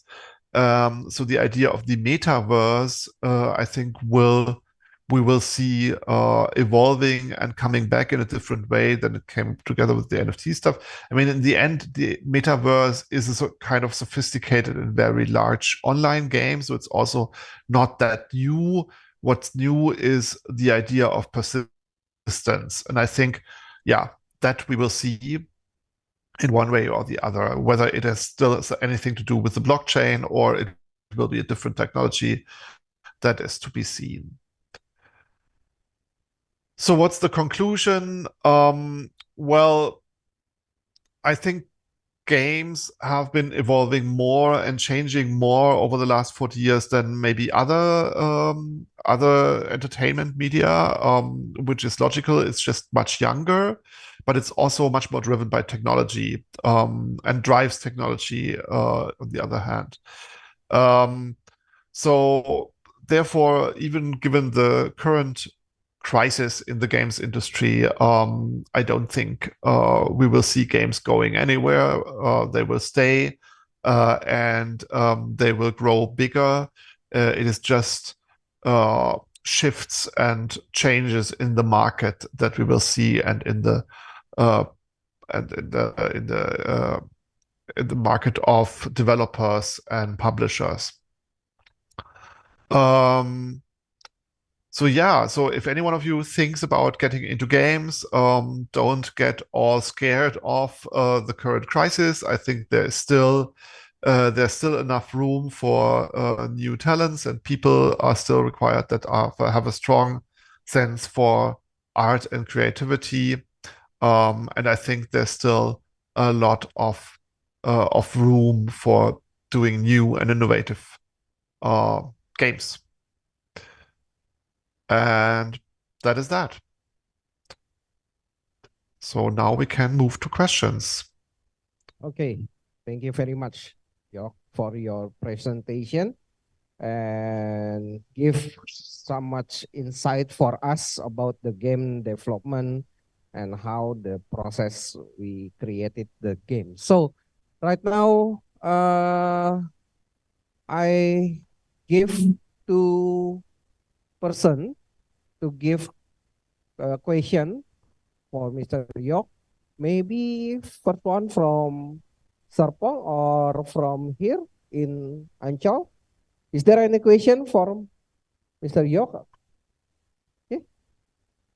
Okay. That's one. Okay. Go ahead. Okay, thank you for the opportunity. My name is Maharani from Visual Communication Design. So my question is, how do you balance creativity and technical aspect in game design as a game director? And what tools or technique do you find most valuable in the process? Thank you. Okay. Thank you. So the question is how we balance creativity and technological needs or requirements. Did I get that right? And what tools we use for that? Yes. Yeah. How to balance the Okay. Okay. Thank you. Yeah, that's a very good question, and it's really a really crucial one. Because yeah, it always depends on what you're developing for. Like I said earlier, my company has specialized on serious games and some of them are educational. So and one special need in Germany is that if you want to have those games run in schools, they often need to be browser-based, for example. So they need to be able to run in the browser because for reasons at German schools, it's very difficult if a game is supposed to be installed on a computer. And that gives you hard limitations, right? So a browser today with WebGL has a maximum of 2 gigabytes of RAM, which is like much less than, for example, any recent smartphone has. And so what we need to do is we at the same time we want our games to look as good as possible. So it's so we need to give out these limitations, and I think these limitations are good to help us to get creative. I think there is no creativity without limitations, but at the same time, you want the game to look as good as possible. So what we do is we develop. Sometimes we develop in parallel. So we have something that we call an art benchmark. So that is where the artists go and they make the game look as good as they can imagine it. And at the same time, we develop the gameplay benchmark, and the two are developed in parallel and not together. Because if you try to do it at the same time, then you might you clash all the time, right? Because the artists basically make the game so pretty that it doesn't run on your target platform. And the technicians tell the artists all the time that they cannot make it look so pretty because they will hinder the game from running. So one process that we found useful is that we have developing two branches in parallel first. So artists go for the vision and make something really pretty, which doesn't really run, while technicals and designers, like game designers, together develop something that runs but looks bad. And then you have and then you need to bring the two together, right? So step by step, you include the art in the technical benchmark or in the technical prototype. And so the prototype that runs becomes prettier and prettier until it doesn't run anymore. And then you start optimizing. And that I found a very useful process because it doesn't block any of the parts, but both parts can actually develop to a certain point before they come together. And then we have the best of both worlds, ideally. Okay, thank you very much for the question, for the answer. So, dari kampus Serpong, apakah ada pertanyaan? Silahkan. Gimana? Kampus Serpong? Untuk kampus ya, Kak, sini. Oke, silakan. Boleh perkenalan di pertanyaan. Okay.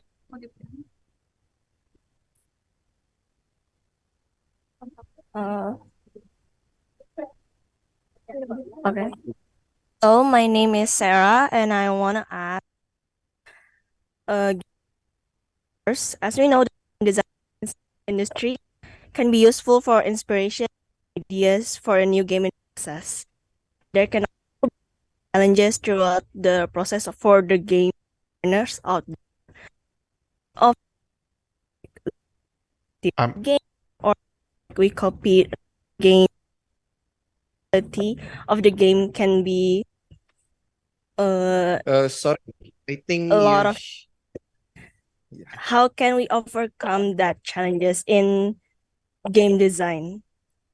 I'm very sorry, but I could not hear the full question. Can you maybe repeat it? And because the mic was like sorry. Mic-nya jangan digoyang-goyangin, jadi langsung can be challenging for making a game for making a new design for the game, and we're talking about can you do it from the beginning with the mic to your mouth, a please? new design for the game.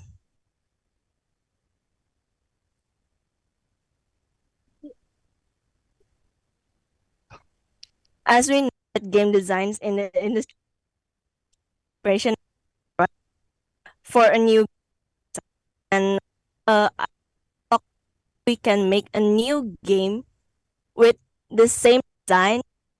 We don't look like we're copying another game. Okay. Answering this question is kind of a game as well, so because I got only like different fragments, but I think I got it now. Because I try to repeat, and you nod if I got it right, or correct me if I'm wrong. What I got is because there are already so many games out there, it's very hard to make a new game that doesn't look like the copy of another game. Is that right? Yes. Or is it because you take the inspiration of other games and how to avoid looking like you're copycatting an existing game?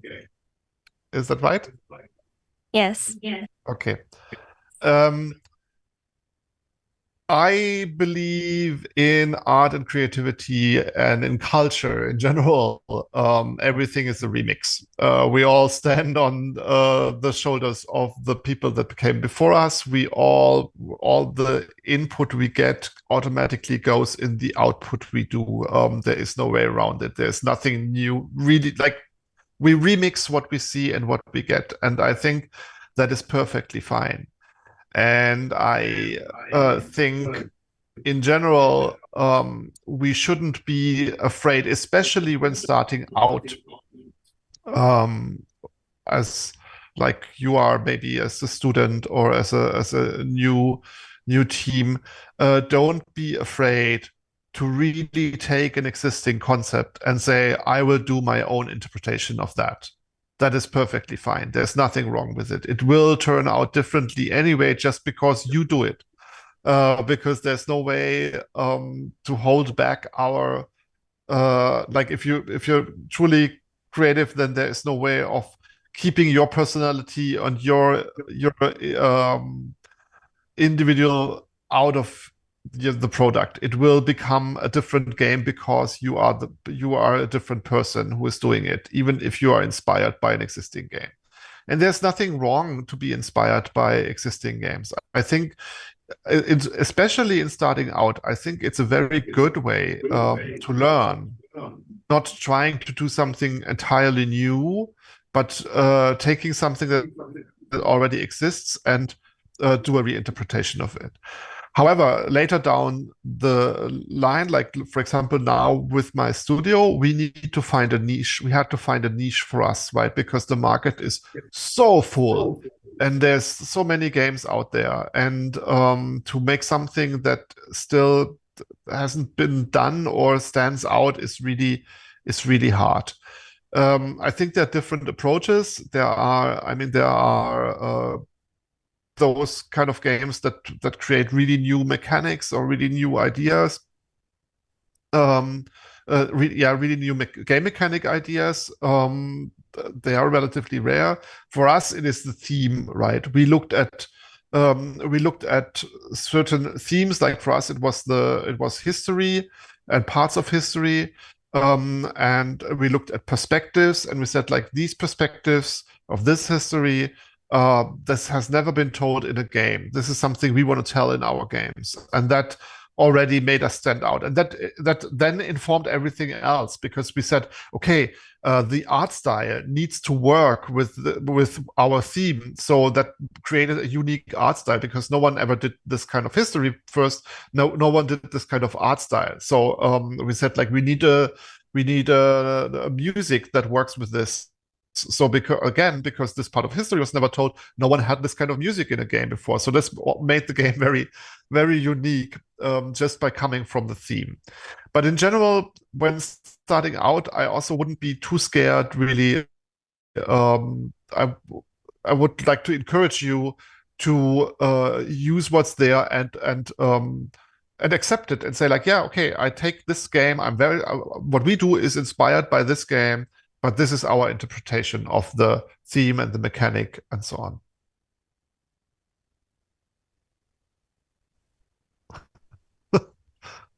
Thank you for the answer. I already get it now. We don't have to be afraid of taking new inspirations, new game. Thank you. Oke, thank you. Terima kasih. So, masih ada pertanyaan? Masih bisa dikasih kesempatan? Satu pertanyaan lagi? Gimana, panitia? Okay, just one more question. Mr. George, right? Dari kampus Serpong sudah tidak ada satu lagi. My name is Kosara from Design Communication and Visual. I want to ask you something. Before that, you said that one of the most used game engines is Unreal Engine. I want to ask specifically about that. As I know that Unreal Engine is extremely heavy to work with. Is that correct? Yeah, that depends. It's there. If you stay on a certain level, it is relatively easy because it has a visual scripting language implemented called Blueprints. So that means you don't have to write code necessarily to get to a certain point. Yet, as soon as you leave this layer and need to go deeper, then you need to learn C++. So that's the programming language that's used in Unreal. And that is very challenging. That is at least more challenging as, for example, C#. That is what you use in Unity. In general, I would say I worked with both engines. I worked like pretty much 10 years with Unreal Engine and 10 years with Unity, so I can really compare the both. The two of them. Unreal Engine is good if you want to do Unreal things. So if you want to go do a first-person game environment, relatively large levels, Unreal Engine is quite good if you're willing to take the challenge.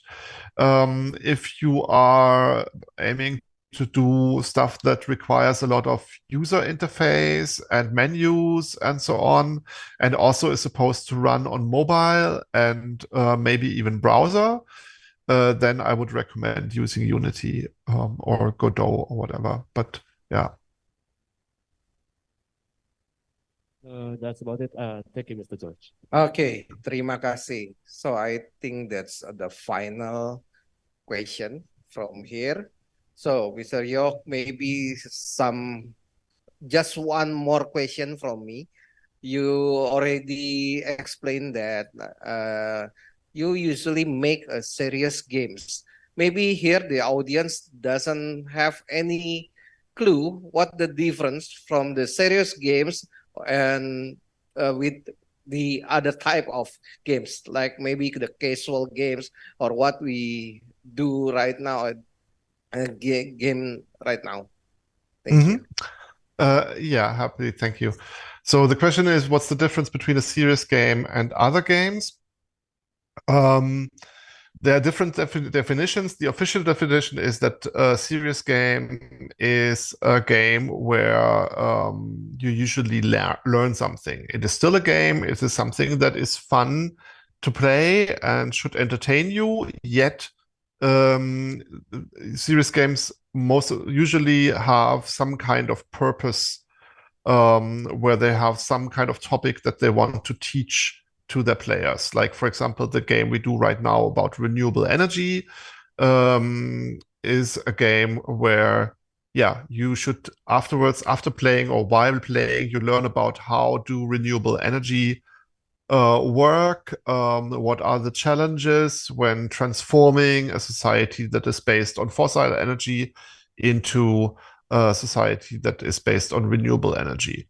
So it's still fun to play, you still have a character and you level up and you have like mini games and all this stuff, but the topic and the theme and the underlying message of the game is teaching you how renewable energy can work.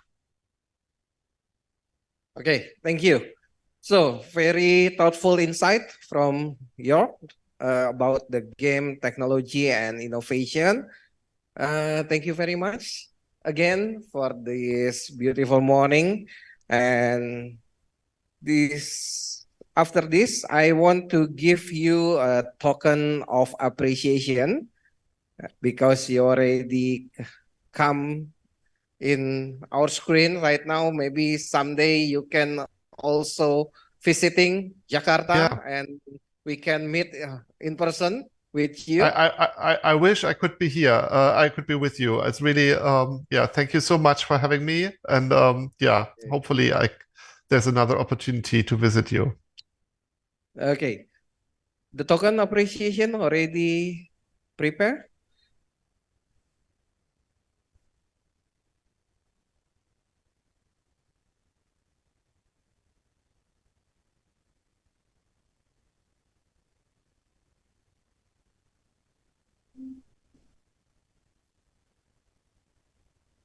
Okay, Mr. York, this is the token of appreciation from Universitas Bunda Mulia. Thank you very much again as our guest speaker and talk about the game design and technology. Thank you. Thank you. Thank you so much for having me. Thank you. Oke, saya kembalikan kepada MC.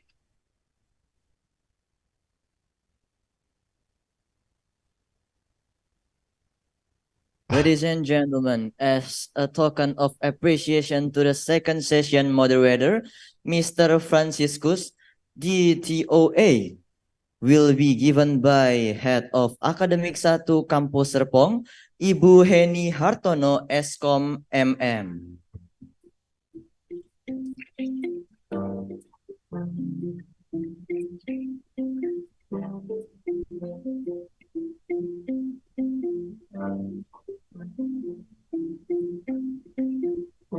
Okay, we are on the stage.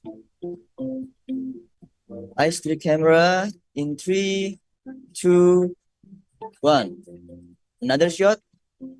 3, 2, 1. Okay. Thank you, Mr. Franciscus and Miss Henny. Please kindly have a seat. Thank you, Mr. Franciscus, for assisting co-founder and game director of Point Bucket Germany, Mr. Jörg Friedrich, as the moderator of the previous session.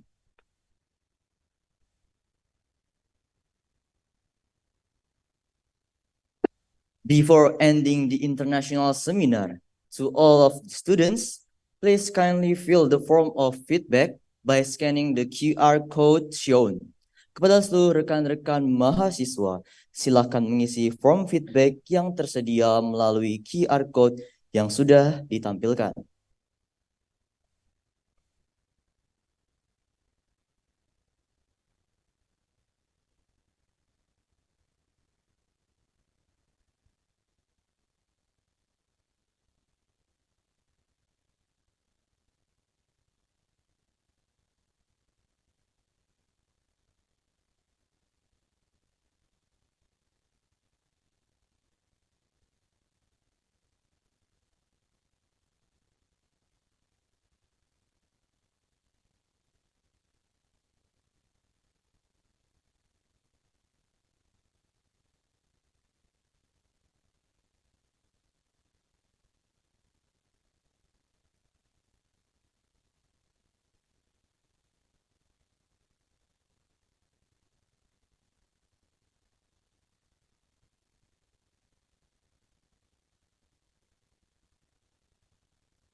Oke, teman-teman, di sini ada sedikit tambahan informasi mengenai pengumuman pemenang penanya terbaik. Pada sesi pertama ada Billy dari kampus UBM Ancol. Lalu pada sesi kedua ada Sarah dari kampus UBM Serpong dan Kus dari Kampus UBM Ancol.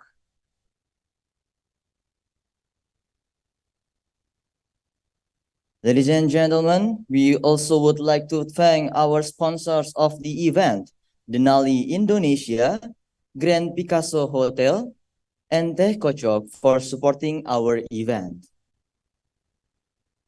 Ladies and gentlemen, thank you for being a part of this seminar. We hope you found this seminar insightful and educational. Please, saya Haridan Syahputra pamit undur diri. Waalaikumsalam warahmatullahi wabarakatuh. Salam sejahtera, shalom, om santi santi santi om. Namo Buddhaya dan salam kebajikan. And last, please welcome the voice of UBM with their final performance.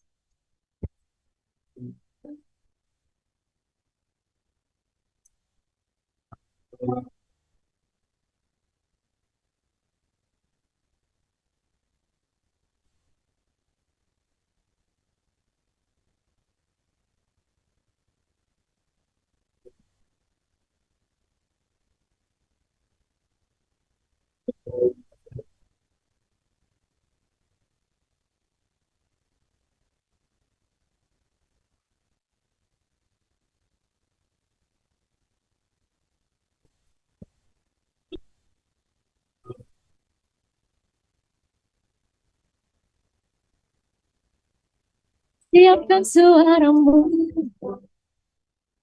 bernyanyilah kita di sini.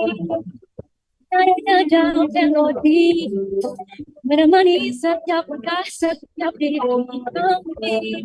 Bersama melangkah, hadapi rintangan, lewati halangan, teruslah bernyanyi bersama kita di sini. Nada dalam memori kita, satukan mimpi di hati. Gagang dimensi jiwa, musik bernyanyi kami. The voice of UBM.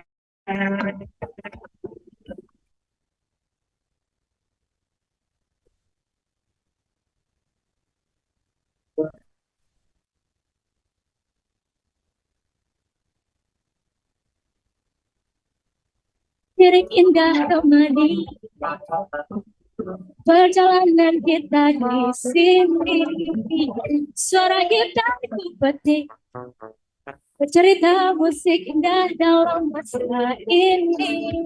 Bersama melangkah, hadapi rintangan, lewati halangan, teruslah bernyanyi bersama kita di sini. Nada dalam memori kita, satukan mimpi di hati dengan harmoni. Dalam dimensi jiwa, musik bernyanyi kami. Voice of UBM.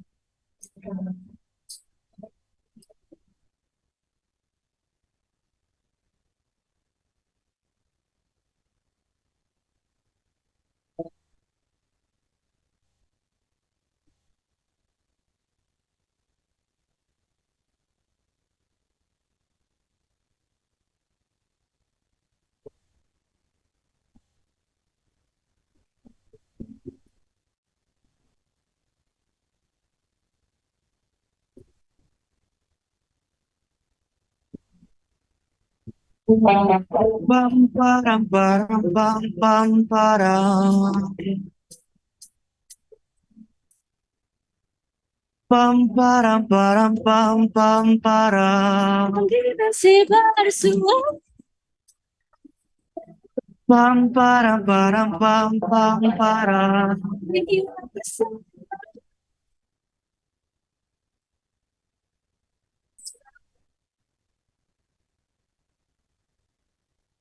VOU, voice of UBM, VOU, voice of UBM, VOU, Voice of UB are you? Voice of UB are you? Voice of UB are you? Voice of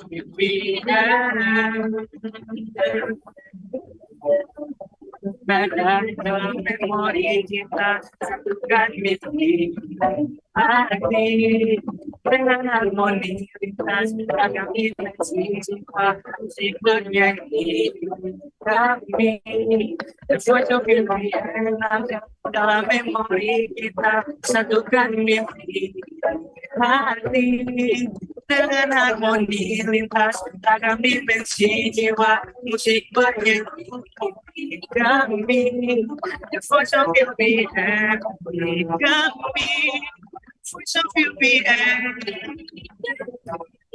voice of the voice of voice of UPN, we are you. Voice of UPN, we are you. Voice of UPN, we are you.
The voice of UPN.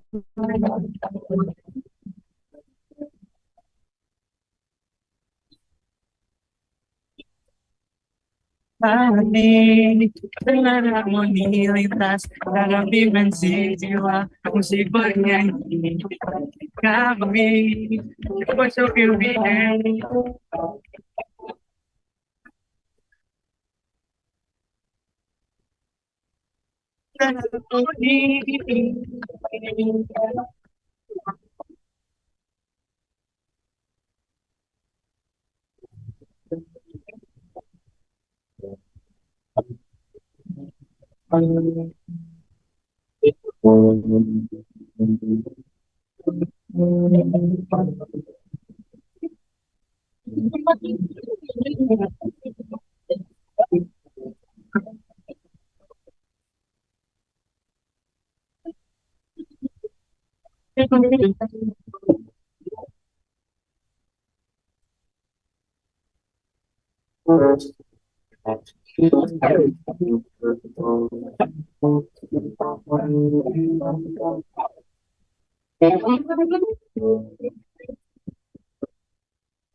Recording stopped.